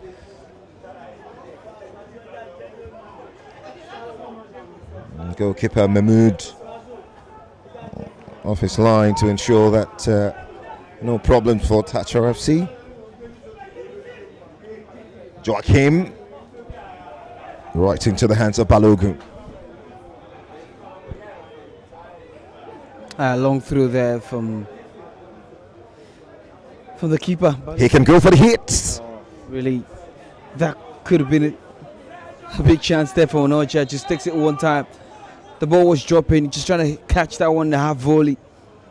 It went wide towards the left-hand side, rather right of the side of the post.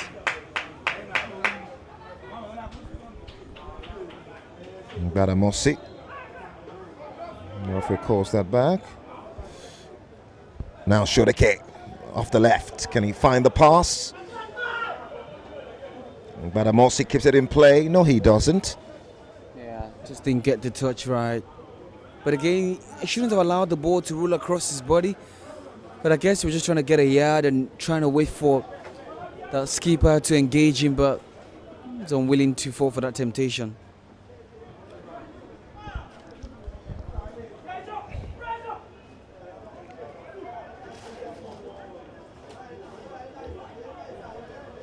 And 24 minutes. 4 minutes into the second period right here at the Campus Mini.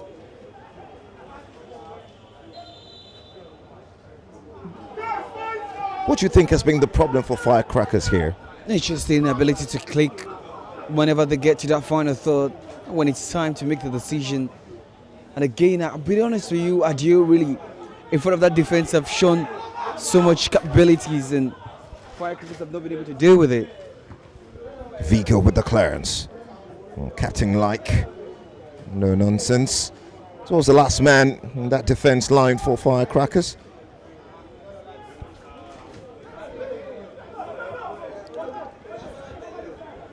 Adohe Michael. Onyeka.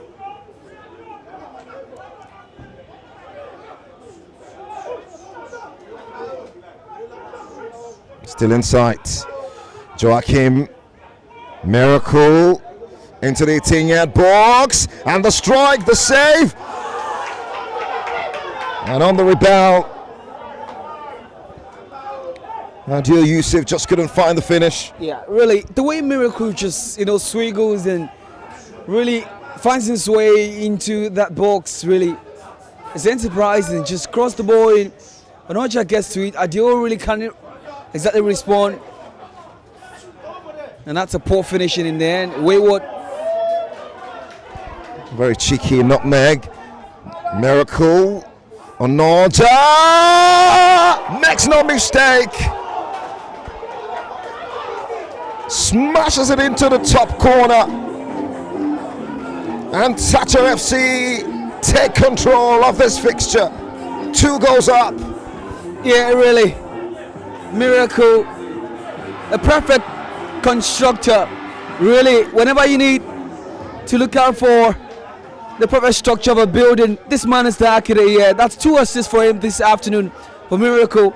And he sets this man on the line on the right hand side, just gets himself in a very good position. And Archer just unleashes that one. A very good strike at least. And that beats the goalkeeper absolutely. Thatcher FC are flying. Adohe. Miracle! The man of the moment. And everything he touches shines like a million stars. Truly miraculous from Miracle Paise. Thatcher FC 3 to the good. Boy, they're flying now. Yeah, just in case Thatcher is considering getting a hobby, Miracle can actually fit it into, because it touches everything right.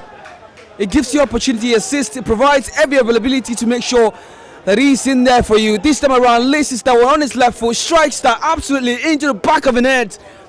and then gets him set right to the third goal. A miracle there, like you mentioned, miraculous things done, unfolding right before our eyes. Absolutely a beauty to watch for the number 10 man. Takes Thatcher FC to second on the log in Group D as things stand with 5 points. And they came into this game with 0 goal difference. Make that 3 now. Unreplied. Firecrackers have now considered 9 in their last 2. Should be the strike. Yes, it will. A way back, perhaps. There's a lot of time for that. Ikobong right into the bullseye. Yeah, goals are flying now in the second piece of the game. And this time around, Ikobong really did well to annihilate the defense, eliminate them or the process to the goal up from the right hand side. And the Ikobong just still wasting the time. The moment his teammate loses the ball right into the 18-yard box, just strikes that one low, drills it into the back of the net. Just exception, yes. One touch, absolutely. I thought Adios was going to clear that one, but again, the man in number 10 jersey made the most of it. Absolutely pulls one back.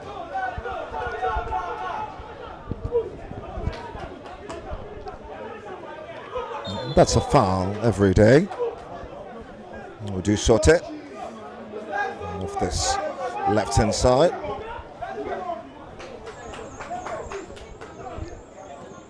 Thatcher will be watching, I'm very sure. She's been in and out of the country in the last few days.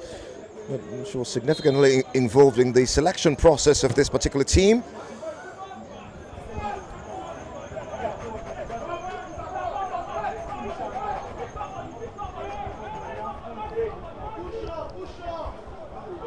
I'm sure she'll be really impressed with what she's seeing so far. Kalu. Vigo.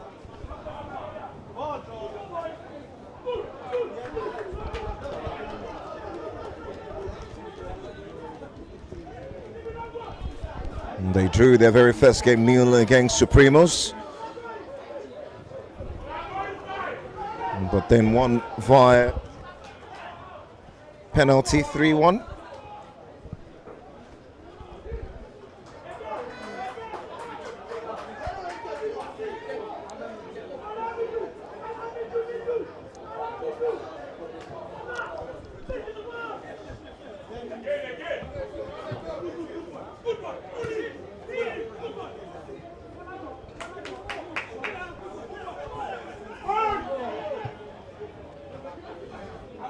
Ibube will let that just roll off him for a goal kick to Firecrackers. The second goal, or the next goal, you reckon, could be very significant? Yeah, because if Firecrackers get the second goal, that will definitely be game on. Kalu gets away from his man looking for the cross. Watched clearly by Danjuma. Firecrackers need to watch it. Thatcher FC now, I mean.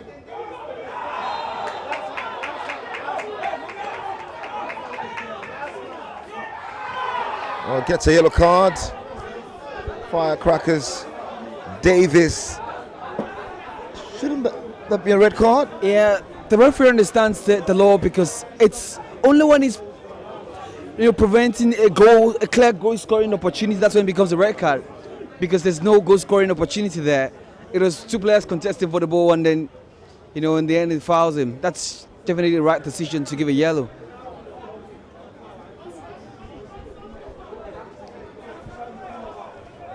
Danjuma.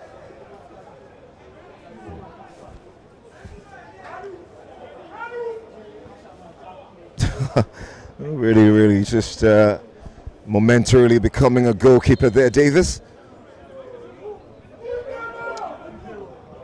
Danjuma with the free kick, hits it through the traffic, but the referee didn't like the tussle he spotted in the box, and there will be a yellow card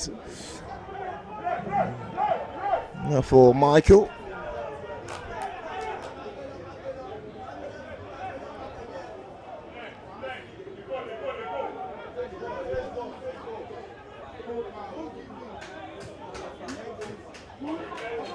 Sees the pass, wins the free kick. Kalu. Something about him, really. Kalu comes into this game and gives them a lot of fluidity down the flanks.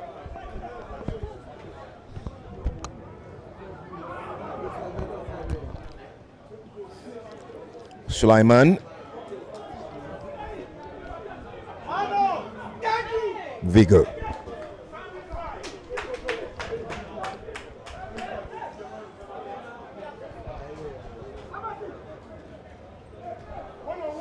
Now I don't hear Michael. Into Mahmood.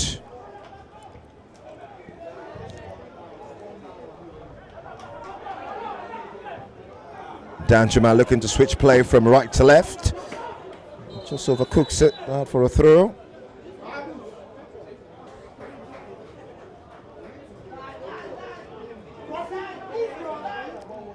And so Miracle Okwai says off for Onoja, who's back on the pitch. Score the second. Free kick opportunity for Firecrackers to go all the way here. Shodake makes an absolute mess of the situation. Yeah, it could drop in. You know, just a little bit of swerve could allow that ball just drop in. But again, I thought could have just deliver that ball into the box, but I guess he didn't trust his teammate to hit that one to the top corner. Or maybe find the back of the net from that range.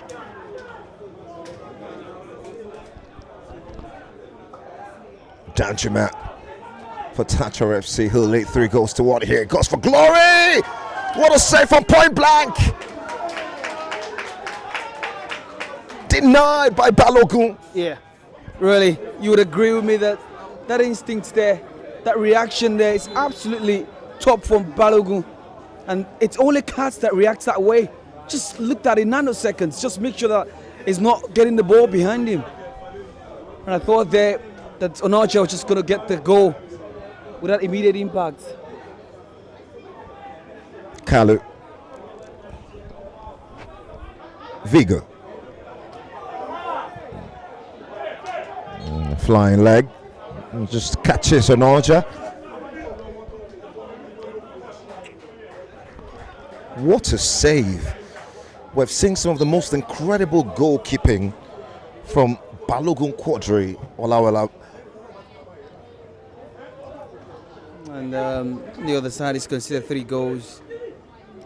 Takes away the shine. Yeah, absolutely. Yeah, but he's produced a lot of top save. And the way he makes himself big in that situation, I thought the follow-up from Prince could have actually produced a goal, but I guess he wasn't the man for the moment. Prince. Davis all the way back to Balogun. Tried something which luckily came off. Yeah, I'm sure he has a clips of Onana. Alarewaju Vigo, very interesting player. Pretty sad we may not see him, of course, if things remain this way in the quarterfinals. But I think he doesn't have the height, but makes of it with his ability to control possession from deep. Yeah, when you're 6 foot, you're not tall enough. It's very easy for you to go to the ground quickly.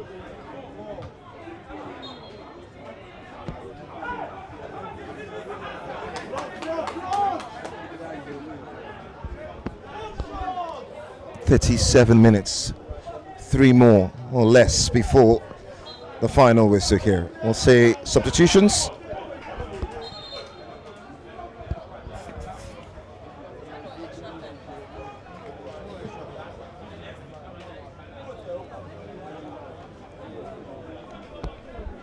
And so Prince Natsuki will take a rest.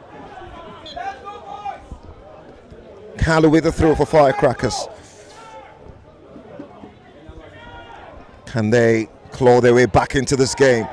That's a foul from Shodeke, and you reckon at this time he's not going to elude the referee's yellow card. Wow.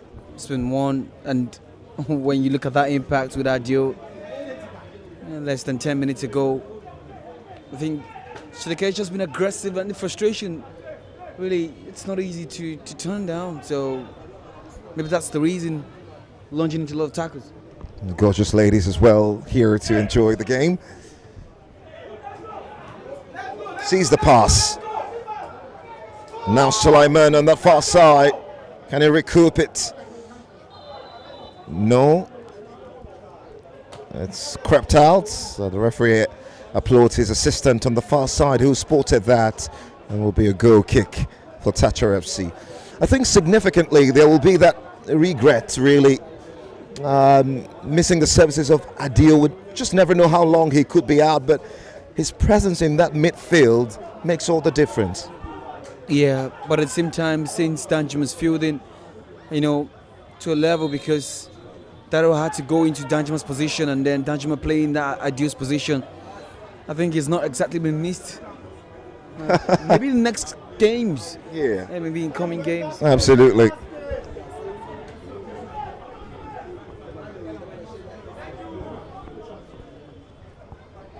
Now Anaja.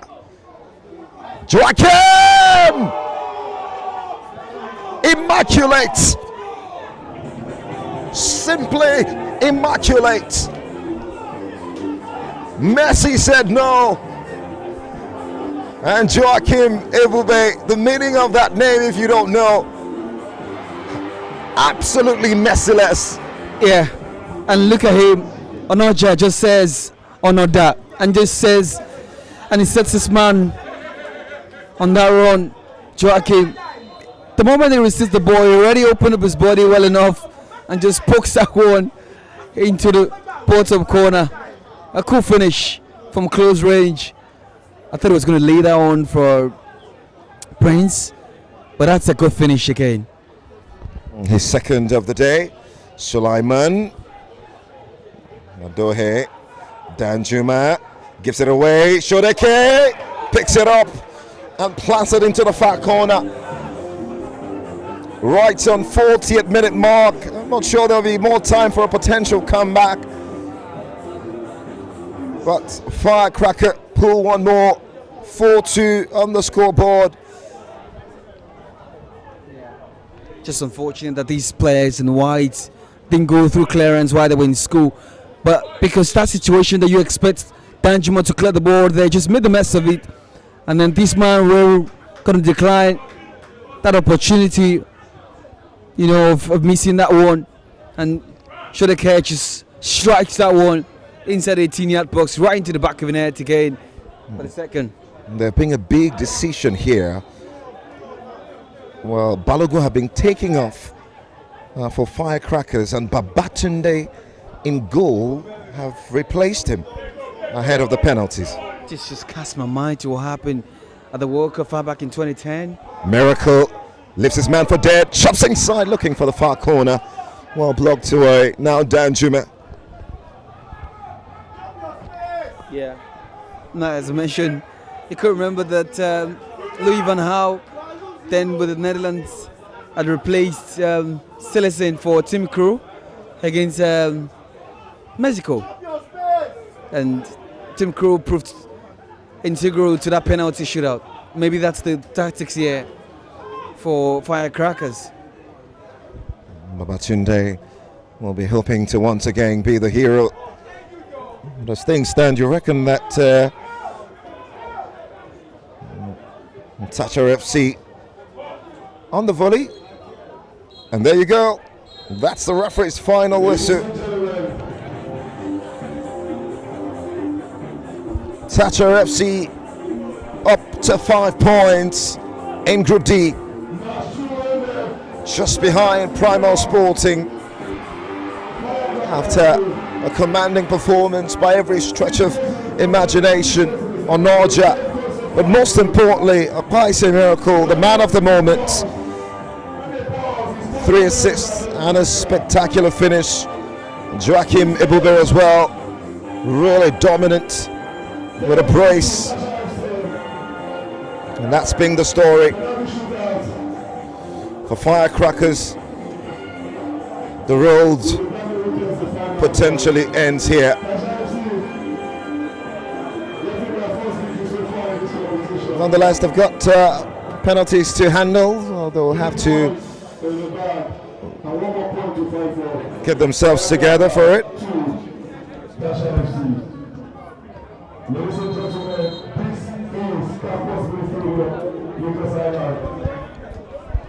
Midfield, It's a really young side, Firecrackers.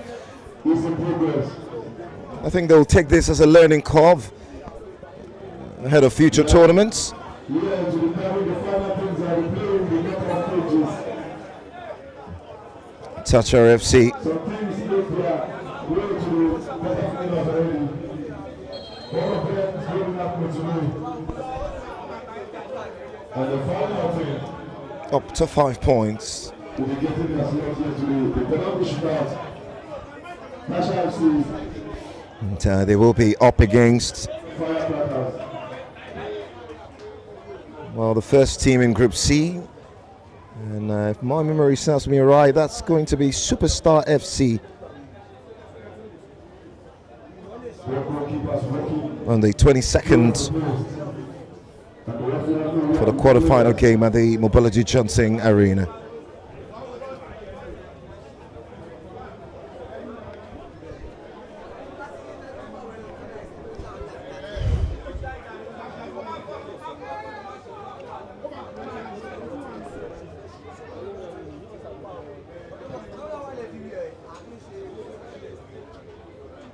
We'll see who will go first.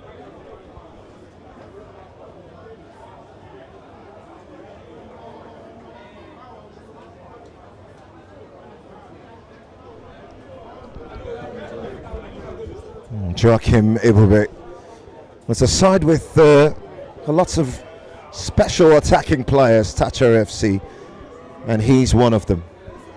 Yeah. He had a brace.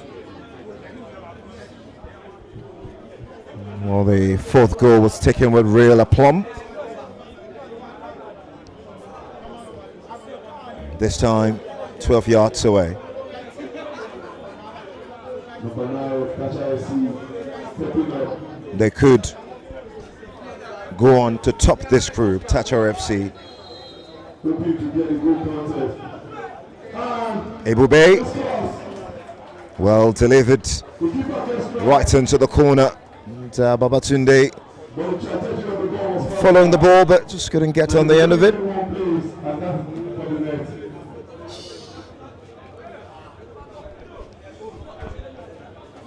The captain of Firecracker Olari Watufiga, the captain of the South Firecrackers. trying to cast the lead of National FC the penalty shootout. He's been a good servant, but can he lead from 12 yards? Vigo blasted through the middle. Mahmoud, no chance whatsoever.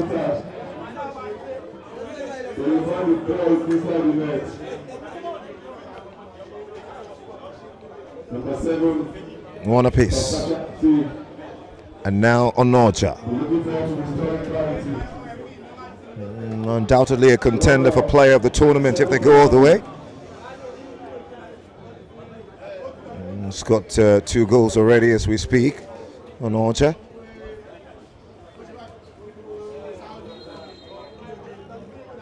A real special player. Up against Babatunde.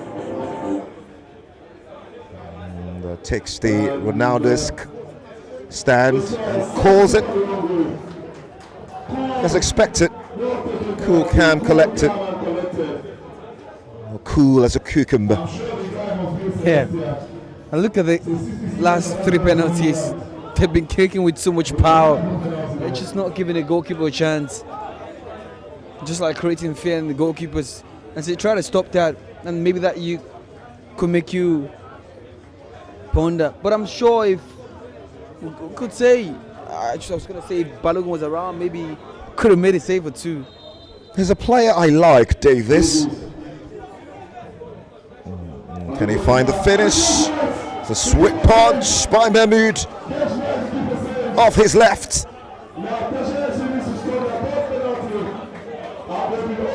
Advantage. Thatcher FC. They could get all 4 points this evening. The beauty of the Lagos Liga.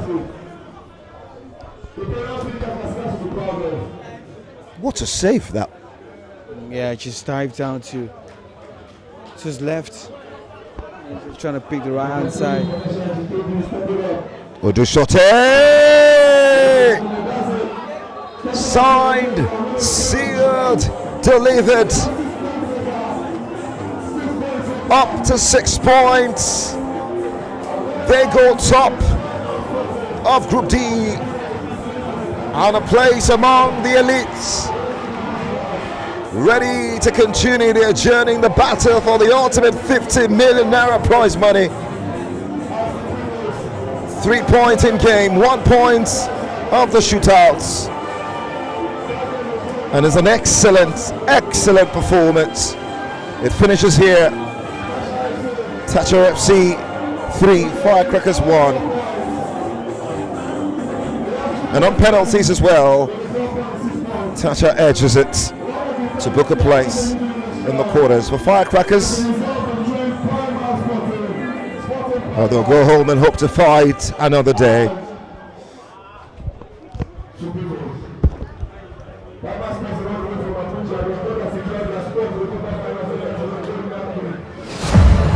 This is where magic meets the pitch and legends are made. Every goal, a spark of genius. Every strike, a masterpiece.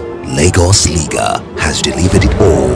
Unstoppable finishes, jaw-dropping screamers, and brilliant team plays that leave you speechless. From volleys that defy belief to free kicks that brush perfection, these moments are etched in history. The solo runs, the outrageous skill moves, the tackles that stop the games in their tracks. It's pure football brilliance. These are the moments that remind us why we love the game. Every second, every goal, every heartbeat has electrified the league. Relive the magic, witness the brilliance. This is Lagos Liga, football at its finest. It's a beautiful goal. We have the first goal of the Lagos Liga. Oh, he elected to shoot rather than walk it out wide as he's done all game long, and he's from one end to the other. Chance for the second goal. The goalkeeper is beaten. Of Abubakar against the goalkeeper. 1v1, searches for support. And this time! Onyeka with the free kick! Oh, what a save! Absolutely!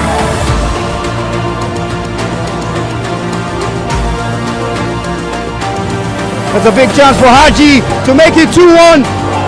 Makes no mistake.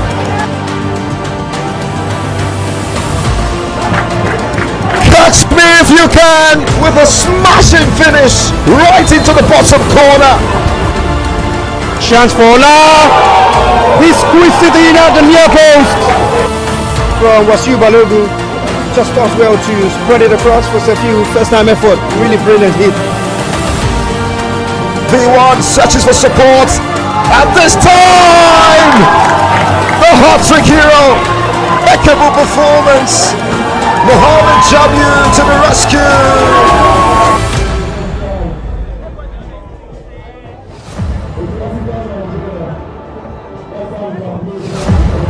Every pass, every cheer, every heartbeat resounds with the promise of glory. Here, football dreams are brought to life. This is more than a match. This is football in its purest form. This is Lagos Liga. Feel the buzz as the biggest names in entertainment rally behind their clubs, transforming the pitch into a star-studded stage. The stakes, astronomical. 50 million naira or nothing. Experience the electric energy of the fans. A vibrant sea of colors and voices, united in their undying love for the game. This is not just a competition. It's a clash of the titans, driven by the passion of fans and the brilliance of celebrity owners. Welcome to the spectacle. Welcome to Lagos Liga. Brace yourself. This is football like you've never seen before.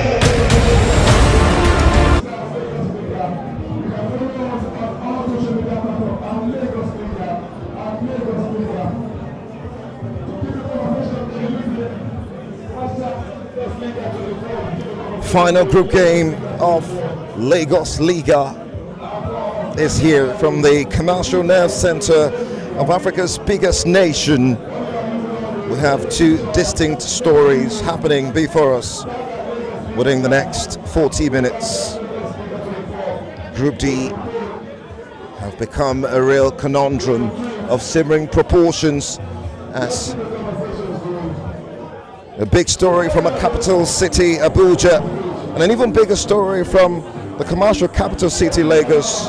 Primal Sporting clash against Don Jazzy's Supremos, first against now third in Group D, as we shut the door to what has been a dream debut competition up until now, strengthening communities, talent at grassroots level and interstate relations alike. And now the national anthem.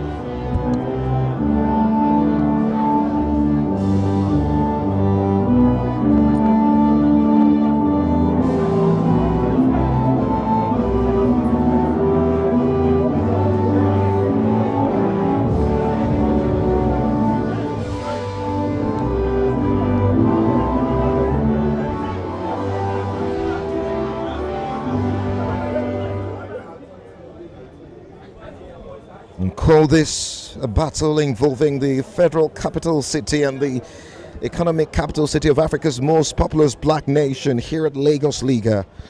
And Primal Sporting have shown its predictory instinct with 6 points on the log and a desire for more against Supremos, whose desire for a place in the final four supremely under potential collapse.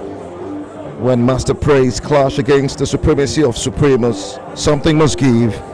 That we hope to witness right here at Lagos Liga. Primal Sporting leading the group, 6 points. Thatcher FC now up to 6 points as well in second position. If Supremos get all 4 points here, they will go right to the top of this group.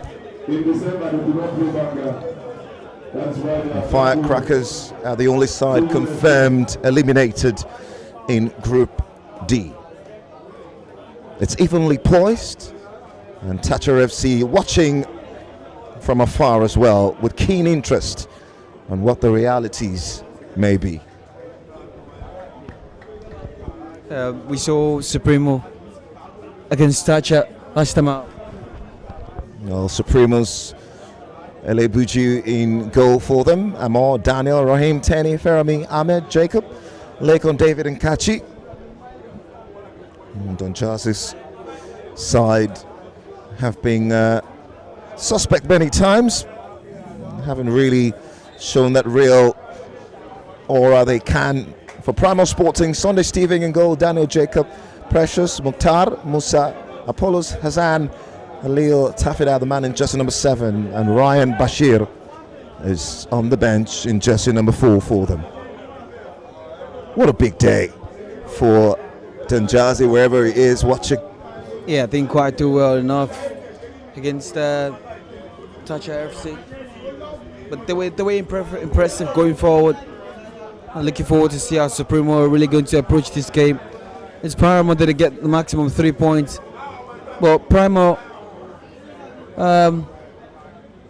Sporting for sure definitely will put in the best fight possible to catch the affair and maybe make it more interesting. We've seen, each fixture in the last 1 hour or less or more rather produced 6 goals apiece, and we're looking for the pouring of goals in the fixture. The outpouring. Adewale Adebuyi, the captain of the side for Supremos, will get them on the way. Attacking from left to right on your screen in their green with a touch of yellow. There's a spot of black as well in there. Green shorts, black socks. And while Primal Sporting have got what looks to be slightly like the Argentine team, and that's a brilliant strike! Right away for Primal Sporting. And a brilliant save to match from Elebiju. That man in jersey number 9, Hassan Lawrence, needs to be watched really closely. Yeah. Corner. A carbon copy of what Yusuf scored, or rather what Yusuf did in the fixtures ago. But again, really, it catches that one so well from that right-hand side, just strikes that one. The goalkeeper protects his net side with a diving save. And that's a good chance again for Primal. They've shown signs in going forward. Olusegun. One I like to call the libero of this team. Loves to receive the ball, calls for it. Dangerous in different facets of the game as well. Lawrence.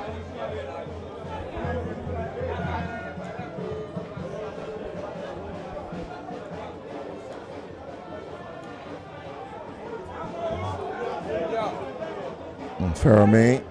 Olusegun gives the ball away. Now inside for Hassan. Is ready to force one. Can he force another? And goalkeeper up to the task. Yeah, you could tell that Lawrence is just trying to catch the goalkeeper unaware. I mean, striking that, and then the second time, this time around, just trying to go low, more comfortably, unleashes the strike, pulls the trigger from that range. But maybe a better power on that could maybe have beaten the goalkeeper. It was a comfortable save in the end.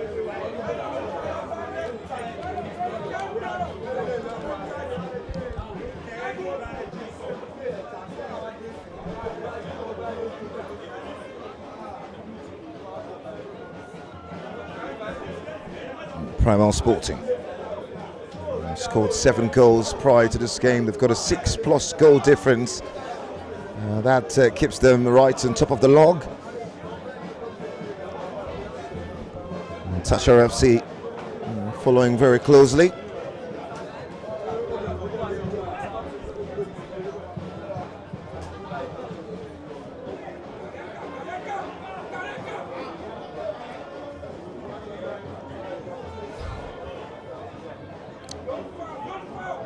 Aliou Tafida.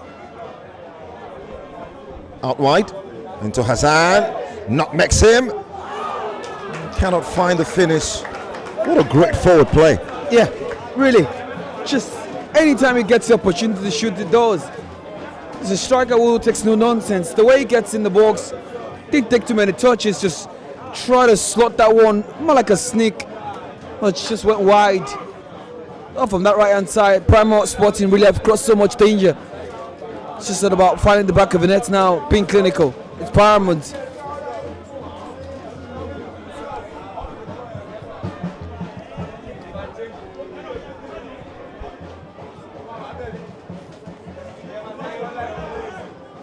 Mukhtar Schweibel, jersey number 6 for Primal Sporting.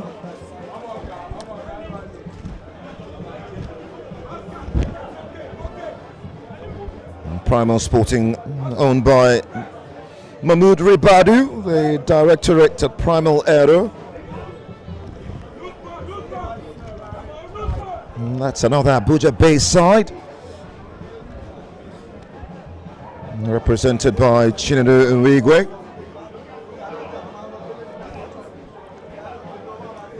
Supremus now Amo of this right-hand channel with that cross, which wasn't making much of an intent.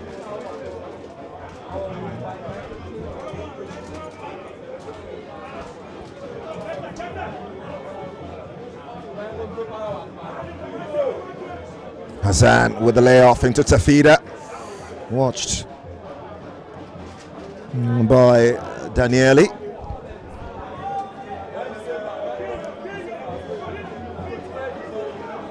It's a really quality clash, this one. Yeah, you could see it's man for man. and that's what we've seen so far when defending. Great work by Hassan into the 18-yard box.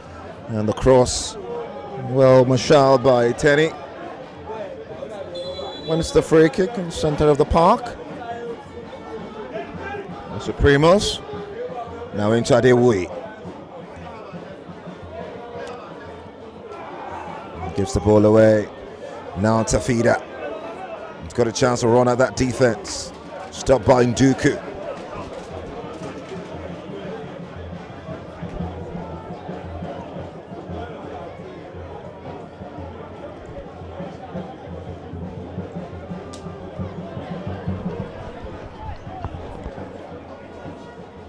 Six minutes of action played in the final game of the group stages at Lagos Liga. But I gotta be honest here, Primal Sporting have been a better side, and I think Supremos have just been chasing this game. Hassan into Tafida, the cut back. And it's not really for Tafida to actually lay that one on, but again, I think immediately he raises his head up, he keeps his chin up, and then finds his teammate definitely in that 6-yard area. Oh, goodness. The touch and the movements, everything that Hassan does really has been perfect.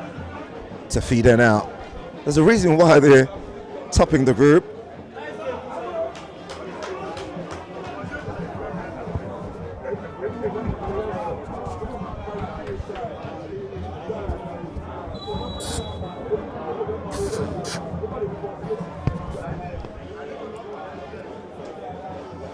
Schwaibu.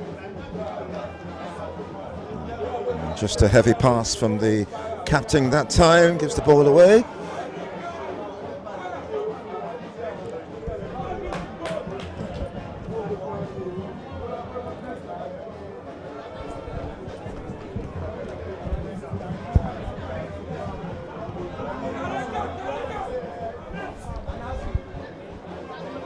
Hassan. We're seeing some really great strikers in this competition after match day 8. And he's right up there as one of them.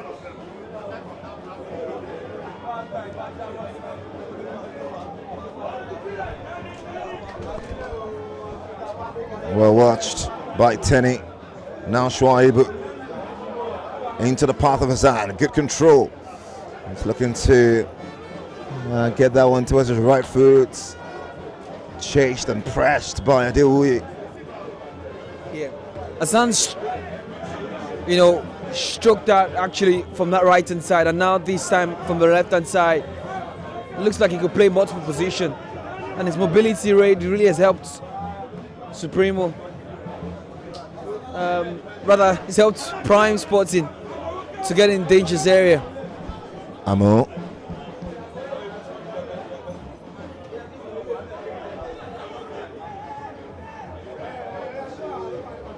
Good work from Ayonwola. Now into Fermi at the center of the park. Out wide. If both sides share the spoils, Supremos are out. Then Supremo aren't playing like they desperately need the 3 points here. Look like Primal Sporting definitely looking the better side, never ramification.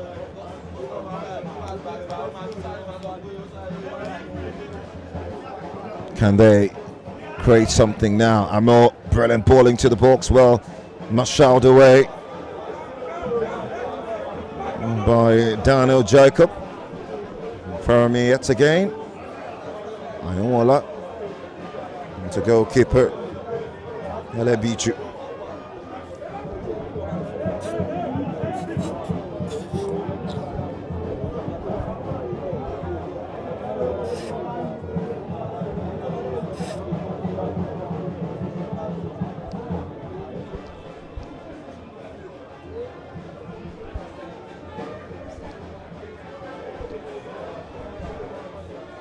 Ten minutes gone.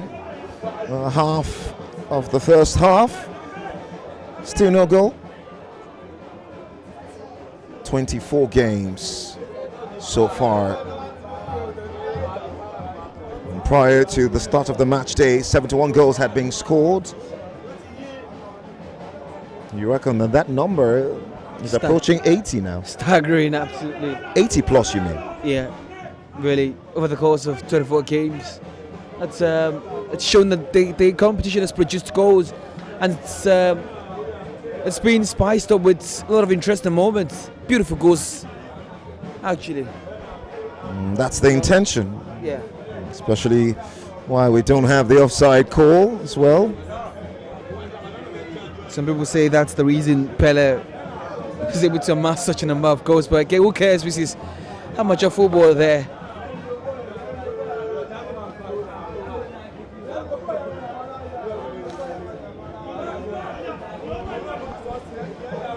Hongbo gives the ball away. Jacob Hongbo in jersey number 8.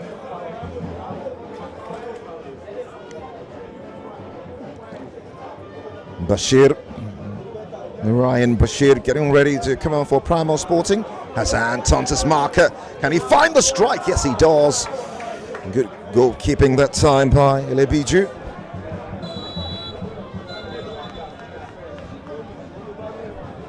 And there's a bit of worry for Ayonwala. He's currently reeling in pain at the moment.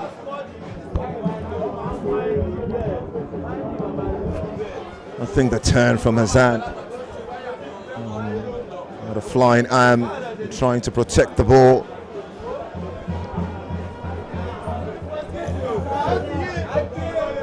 And so Bashir comes on board. And Tafidi substituted.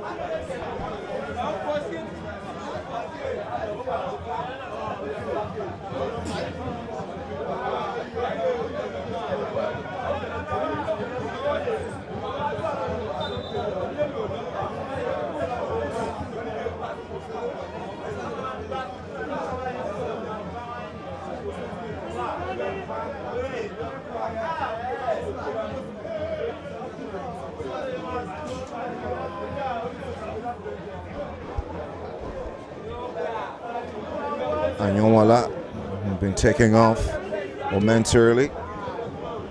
Play will continue.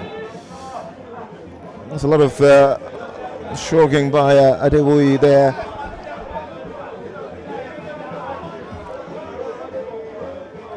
Scored a spectacular free kick against Thatcher FC.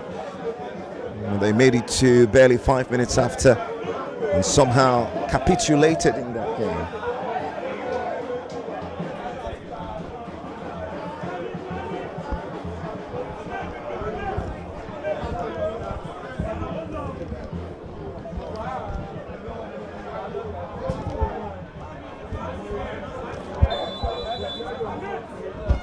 That's a free kick.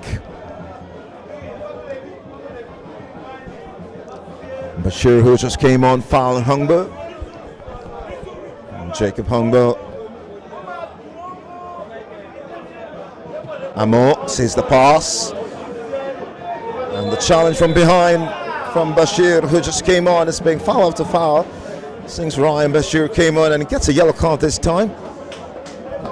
That's a big challenge. And it clearly fouls the player. The moment the striker releases it, the moment I felt it was time for him to unleash his strike.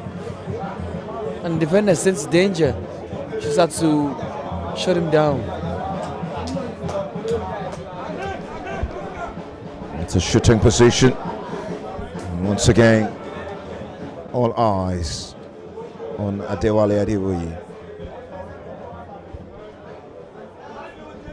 Sometimes they say when it's closer to the 18-yard box, it's more difficult. Do you agree? Yeah, because what's required there is the technique. If you don't have it, there's no getting the goal unless you need it to be a deflected strike.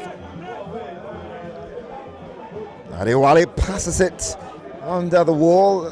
Well, Marshall and cleared away by Primal Sporting, who saw the danger. Now Ferrami. And that will be a corner. Yeah, it's been a tussle of two good defensive side. I mean, it's not like they're not getting into attacking areas. I mean, the same for Supremos and Primo Sporting. But the defenders have really been top notch. Njoku and Yola really for Supremo have impressed me so far. Very confident on the ball, and when dealing with situations, they do that so well.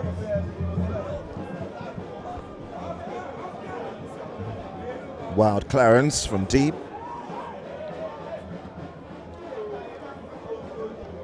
Amo on the caution of this right-hand channel. With the cross, side-footed away from the 18-yard box into the path of Hassan. Nduku wants to watch it, that he does.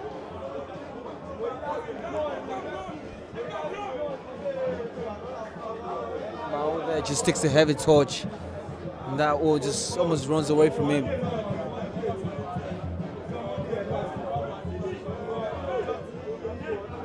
Ayola. A bicycletta for the clearance. A chance to come forward. Primal Sporting. Lawrence calms possession. To Bashir, back to Hassan. Hassan out wide to Adama Musa.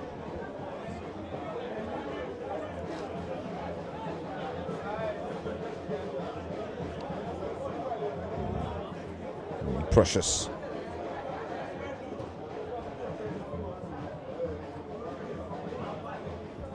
Musa Ademu, the captain of the side.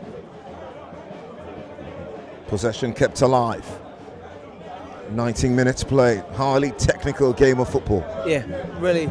You fancy the technicality of Anyola. Really, it can intercept. And he's done that for the third time in this game. Always intercepting that last stitch pass. That one-time pass that could break the defense into two. And this time around, he did that so well.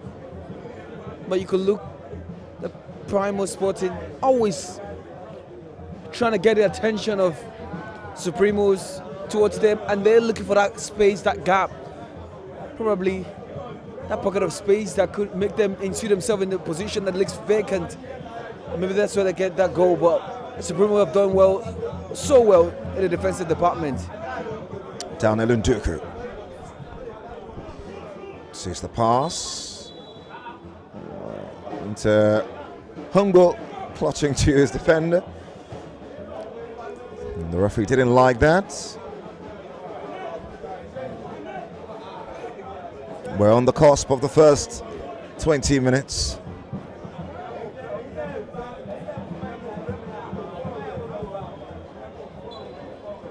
The biggest amateur footballing experience in the country. Hungo, big save by the goalkeeper, and the rebound from Fermi hacked away.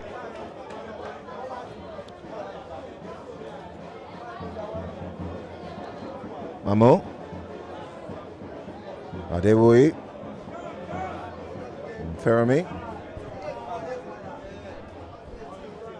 Hungo, given away. Primo have got a chance to come forward.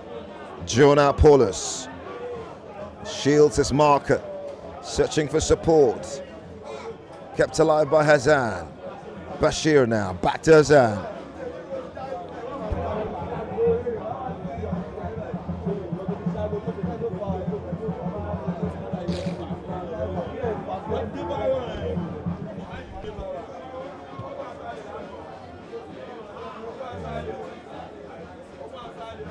One of the very best of deliveries.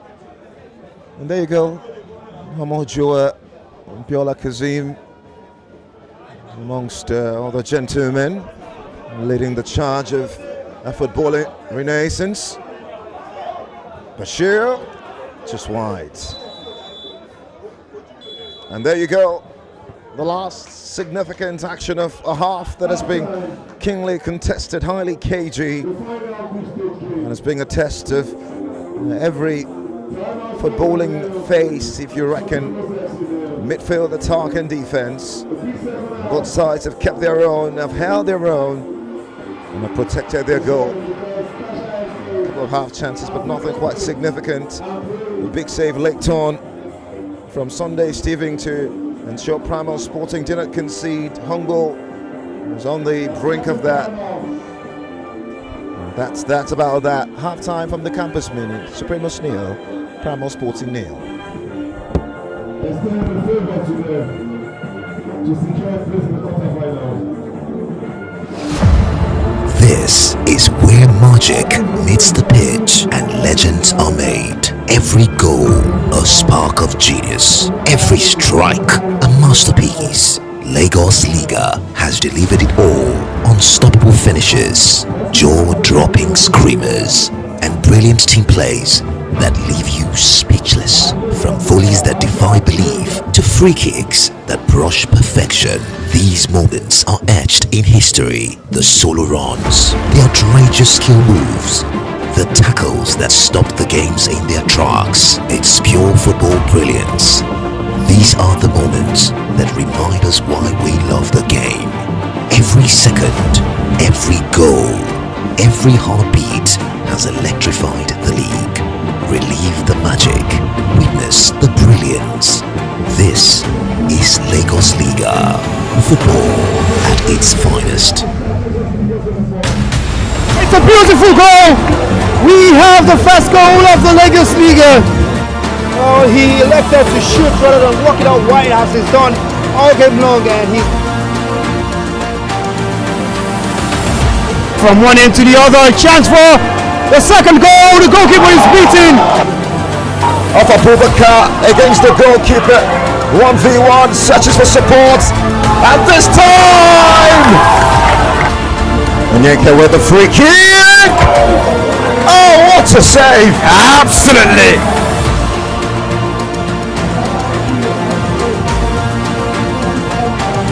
There's a big chance for Haji to make it 2-1. Makes no mistake.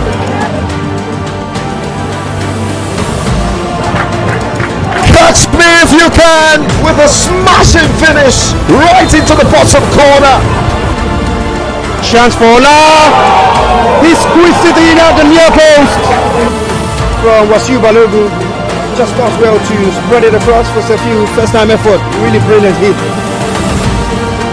V1 searches for support. At this time, the hat-trick hero, impeccable performance. Mohamed Jamu to the rescue.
Welcome back to the final 20 minutes of the group stages at Lagos Liga. We all play. The debut edition have produced the highest of highs and the lowest of lows for some teams. On the radar this evening, it's Primal Sporting Supremos in Group D that has a lot still at stake. Thatcher FC won earlier against Firecrackers to get extra 4 points added to the 2 coming into the match day, meaning they go second with 6 points. And just behind Primal Sporting, who are yet to score, concede here.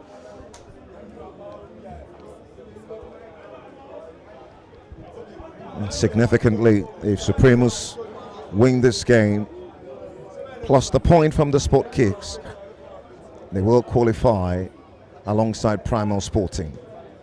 That means that Thatcher FC will kiss this competition goodbye despite having 6 points. Yeah, it's looking dicey now. And I'm sure the praise of Thatcher FC will be significant. Nduku out wide for more.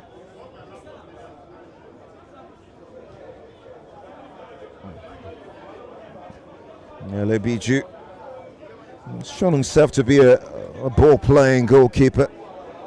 Always very high up his pitch, moving with the momentum and tempo of his side. Yeah, really, he spends so much time outside the box than his technical area.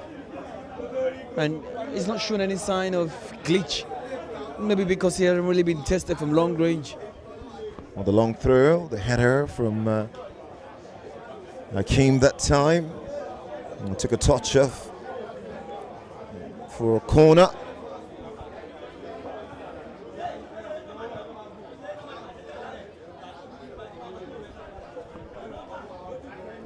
And can the delivery be right?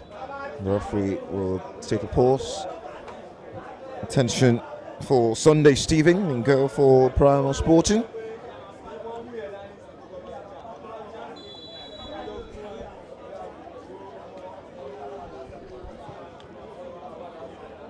It's a really poor corner from the right back. Well, you like to say the right wing back, Amor. Yeah. I think I've really enjoyed him playing down that right-hand channel, the way he darts into different phases of the game. Yeah, Amal really, and you know, the responsibility is for him to contribute to the defensive department, at the same time be part of the attacking process. And it's done that this evening.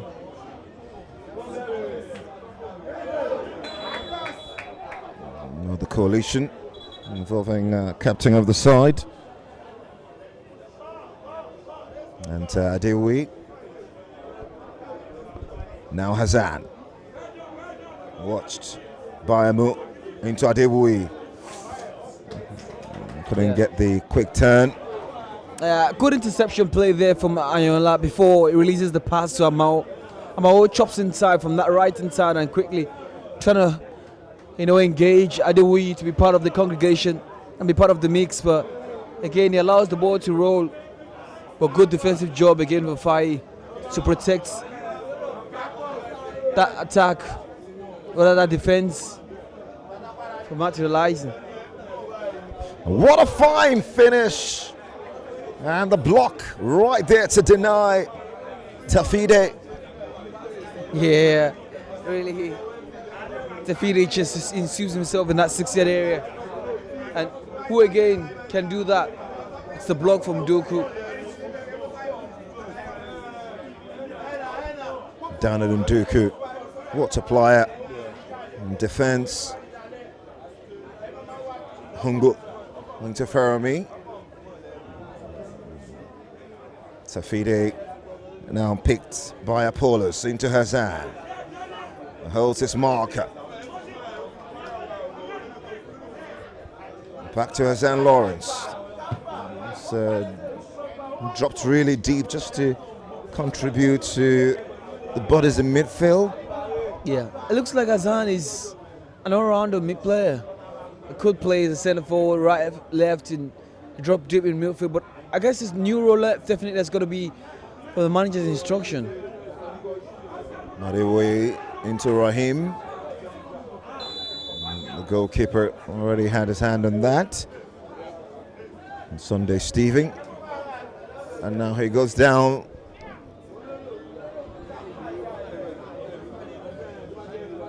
And clutching to his groin.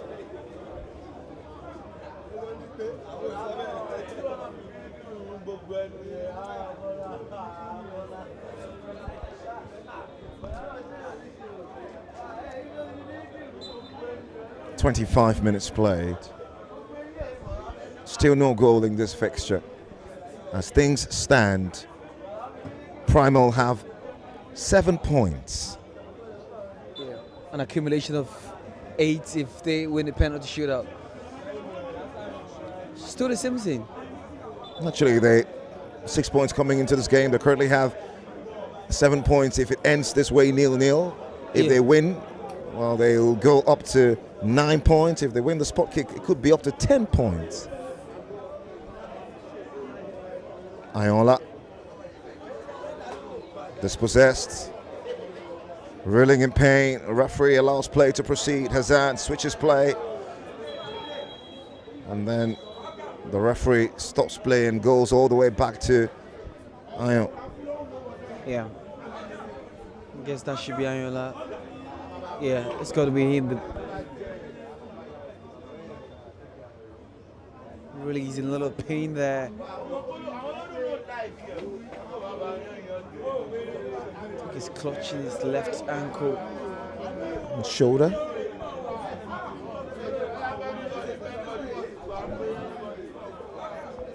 It's being an absolute leader in defense. Yeah, it's been solid. Integral part to how they play from the back, and it's been inclusive to how he's made all of those interceptions and those tackles which has been made, preventing Primal Sporting from getting the goal that they have searched for, longed for. Really much a leader at the back, Ayola. Very confident on the ball as a defender. I like to think it's one of the most important things needed before your defensive ability. Because if you're poor in possession, it will always expose you. Yeah, and we've seen lots of players across the world, generally at professional level. It's the first thing that's got to come for us is your defensive attributes as a defender. Free kick is taking right into the 18-yard box. Now Akeem. Raheem now parting. And one by Tafide off this right. That should be it. And the finish!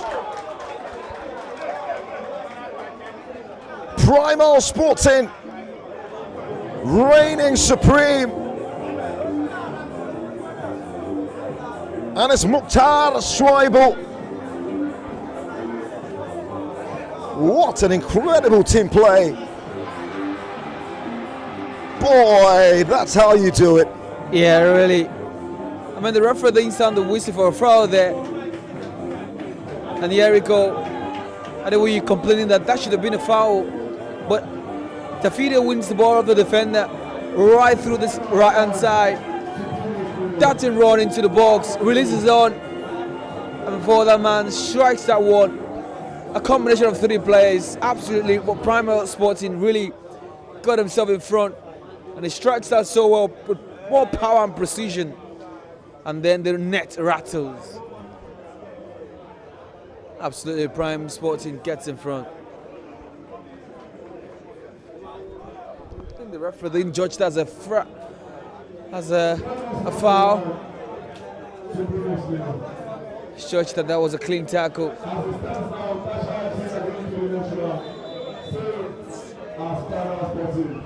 Primal Sporting, as it stands, on 9 points.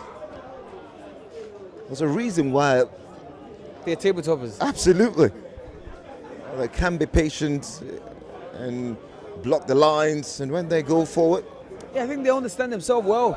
Because generally, when Tafida gets into that 18-yard box, I thought he was just going to strike, right? But again, he didn't get any engagement, just releases the ball immediately.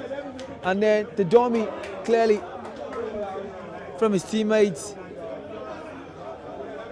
Lawrence Hassan just releases that pass as well. And it guides it home into the back of the net again. Didn't take any chance there by being smart about it. Just strikes that one so well. And so well it is.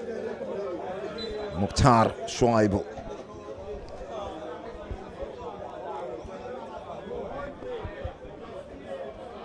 And 10 more minutes left to play. Right here at Lagos Liga. We've been playing for the last 8 days. All credit to teams who have really turned up and turned out.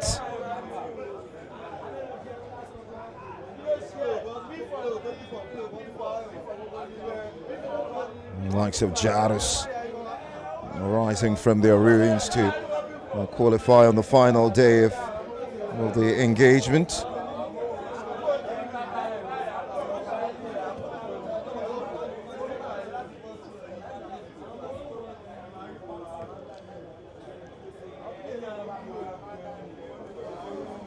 Now they come forward. Amor switching the play to find Humble.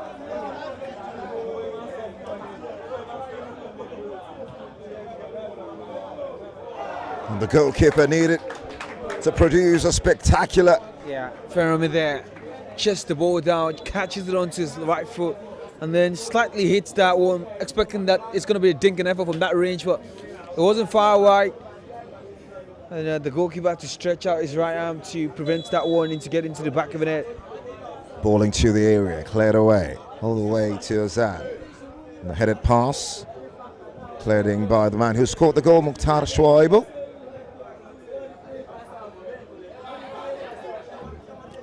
Elebiju in control.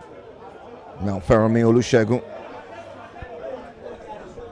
They must believe that they can get back into this game and turn it on its head. Oga.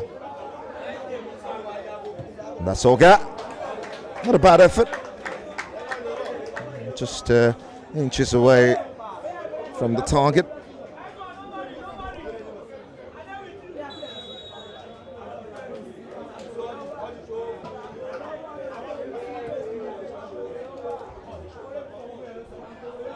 Appleby, Jairus, superstar, Gilding Alchemy, Guler, 30 BG and Mavbrook, it's not Guler. The other teams who have confirmed their place in the final 8. Just maybe if 30 BG makes it all the way to the final, David O will be a part of that. Yeah, possibly that's if he's still in the country. I expect that the final will be as grand as the word grand can be. Apollos. Now into Adewuyi. Doesn't think about it twice, goes for the juggler.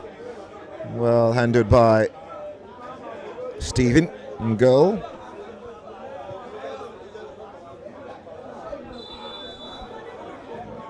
The referee sports the foul.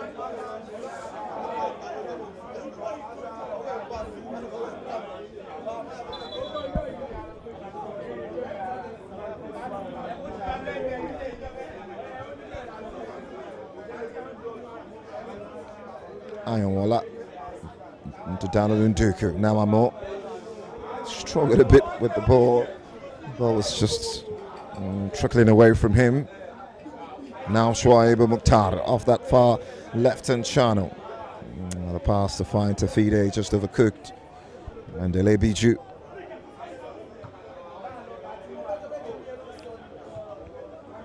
Fermi.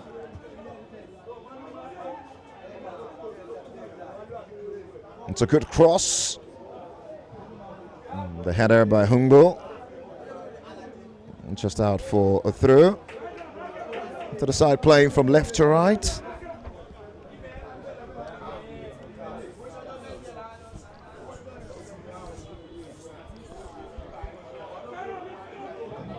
And a brilliant look away by Hazard. Now into Tafide. Well dealt with by Nduku.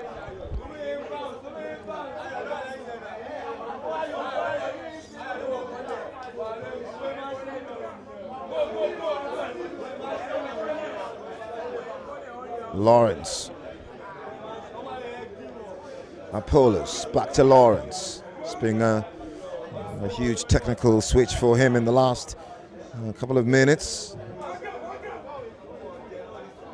And that should be it. Simply outstanding from Primal Sports.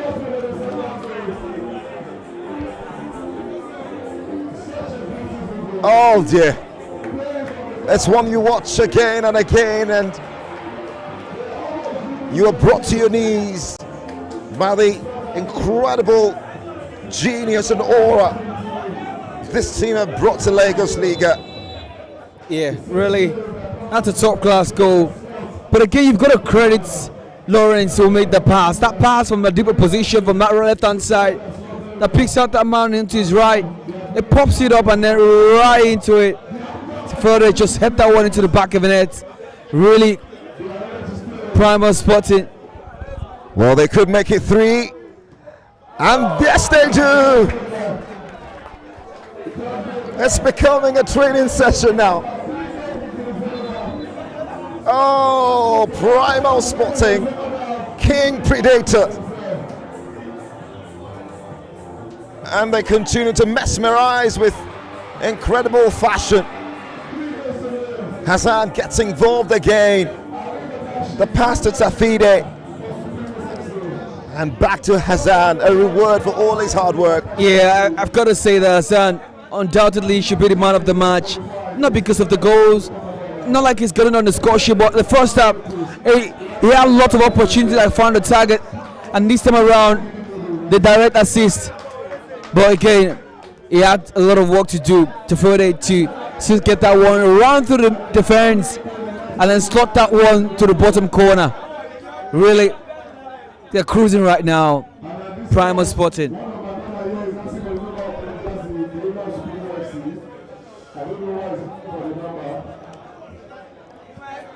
There you go. Looks up, sees the pass, and Elibiju off his line. 3-0. What a performance. And, yeah, I just think that Ayola really dropped a little bit since that injury onto his shoulder. Has not been able to, be aggressive with tackles and anticipate to read those passes, and that really has let the defense down generally. And Ndoku really run out of steam. I think he's sustained the energy level again. So Primal Sporting leverage on all of these and see all of these things as weaknesses and exploited them so well to making sure that they get themselves in front. Comfortably lead at the moment. Primal Sporting have now gone into double figures for goals at Lagos Liga, and it's only the group stage. 10 goals. Those boys from the Federal Capital City aren't here to play games. Yeah. And out of context actually, it's easier now for Bayo, that's the owner of Dominant Force, to have just made himself available here to stake on these games.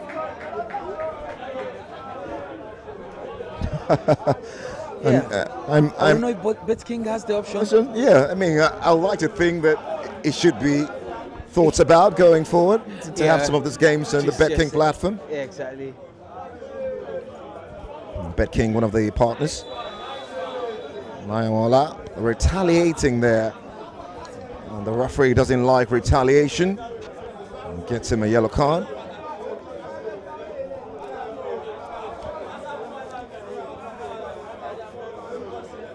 the first in this group will battle the second in Group C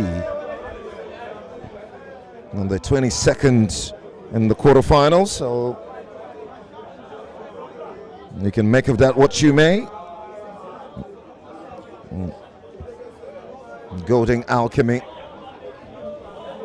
up against Primal Sporting. That's an incredible game to look out for on the 22nd of December. Realistically, I struggle to not be part of the spectators if no one coming to duty. Oga for the free kick.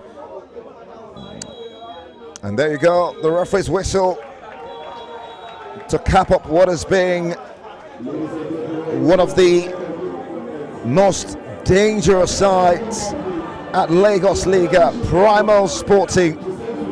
Remember the name. It's been a 3-star performance here of everything sweet in between. The quality of the goals, the performances. Oh dear. One to watch over and over again.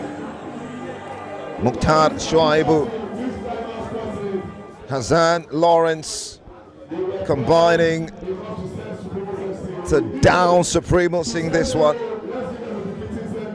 And perhaps confirm Supremos back to Donjazi. They've got a chance for one more point from the Sports. 10 goals in this tournament. They've conceded just one. Primal Sporting, what a side.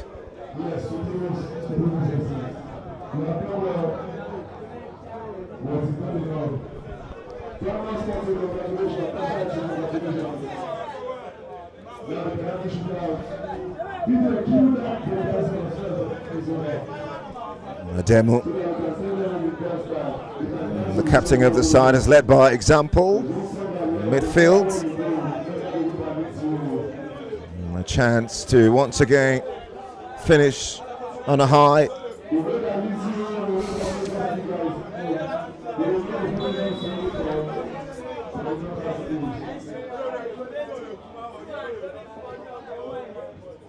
And it passes it to Elabiju, who just goes down to his left and makes the easiest of saves.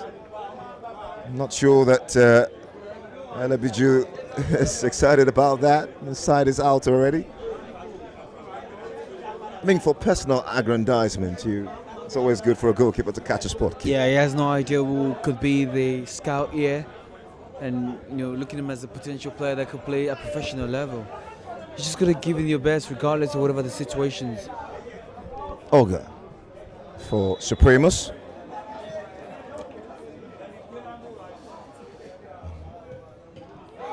Hits the post and agonizingly wide of the goal. And Stevens seemed to have clutched his knee while trying to go down to his right on that occasion.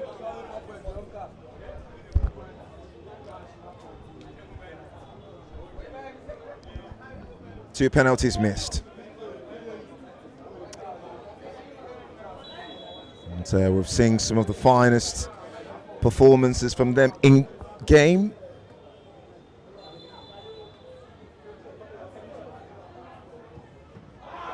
And it's another save by the goalkeeper, Bashir.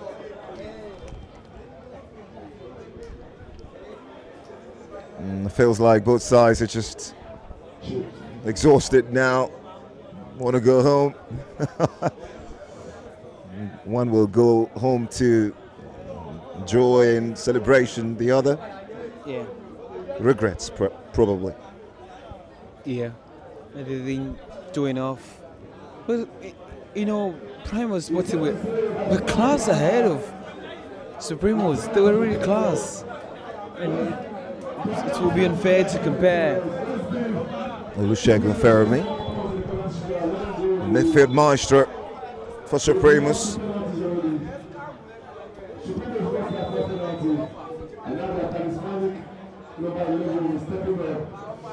And right into the corner. It's a superb right footer from Ferrami. A really gorgeous player. Sad to see him leave the tournament on this stage. And this man, Mukhtar Shuaib, what a player.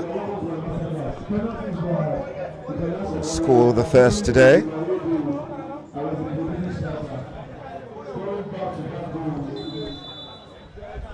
He can wrap it all up on a high. And it's a smacking finish from one of the key propellers for Primal Sporting this evening.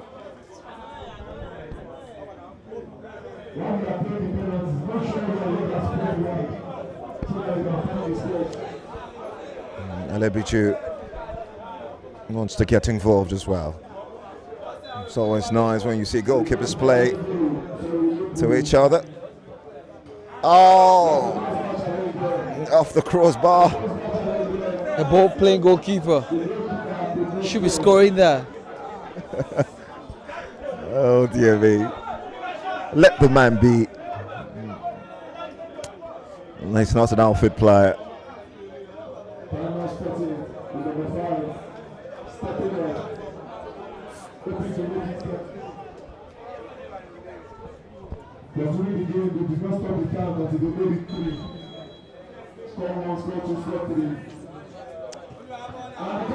That's a big save.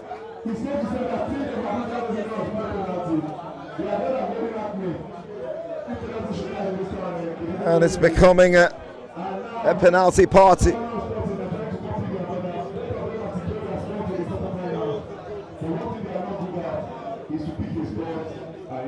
Oh, the very best of efforts. And that time from the man in jersey number 5. Precious.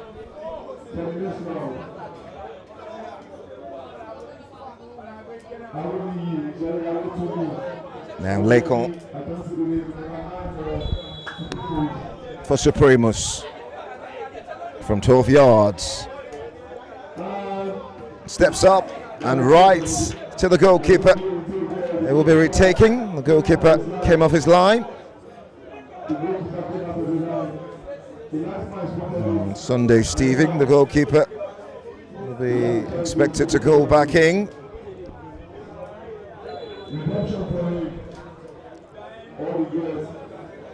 Can he restitute?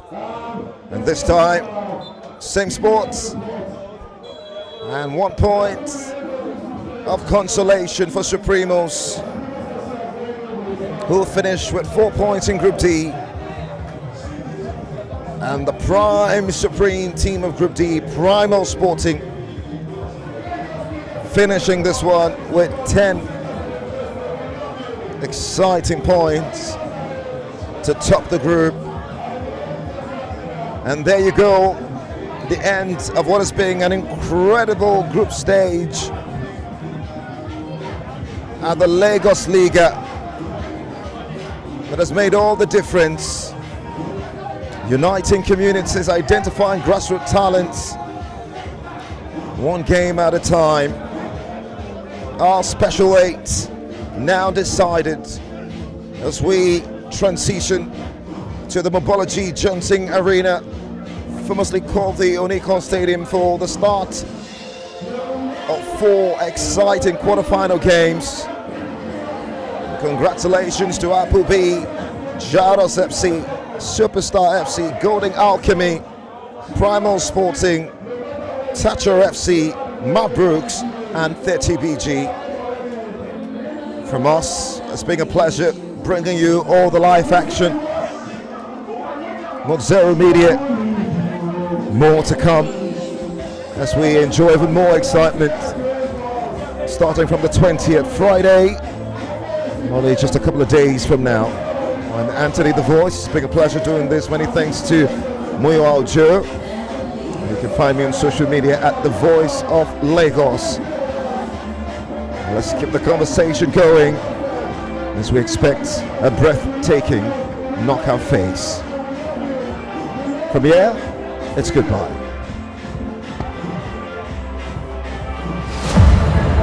This is where magic meets the pitch and legends are made. Every goal, a spark of genius. Every strike, a masterpiece. Lagos Liga has delivered it all. Unstoppable finishes, jaw-dropping screamers, and brilliant team plays that leave you speechless. From volleys that defy belief to free kicks that brush perfection, these moments are etched in history. The solo runs, the outrageous skill moves, the tackles that stopped the games in their tracks. It's pure football brilliance. These are the moments that remind us why we love the game. Every second, every goal, every heartbeat has electrified the league. Relive the magic, witness the brilliance. This is Lagos Liga, football at its finest. It's a beautiful goal. We have the first goal of the Lagos Liga. Oh, he elected to shoot rather than walk it out wide as he's done all game long, and he's from one end to the other. Chance for the second goal. The goalkeeper is beaten. Off Abubakar against the goalkeeper. 1v1, searches for support. And this time! Onyeka with the free kick! Oh, what a save! Absolutely!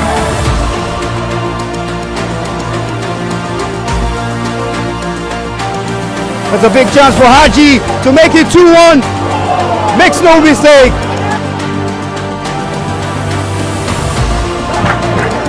Catch me if you can with a smashing finish right into the bottom corner. Chance for Ola. He squeezed it in at the near post. From Wasiu Balogun. Just does well to spread it across for a few first time effort. Really brilliant hit. V1 searches for support, and this time the hat-trick hero, impeccable performance.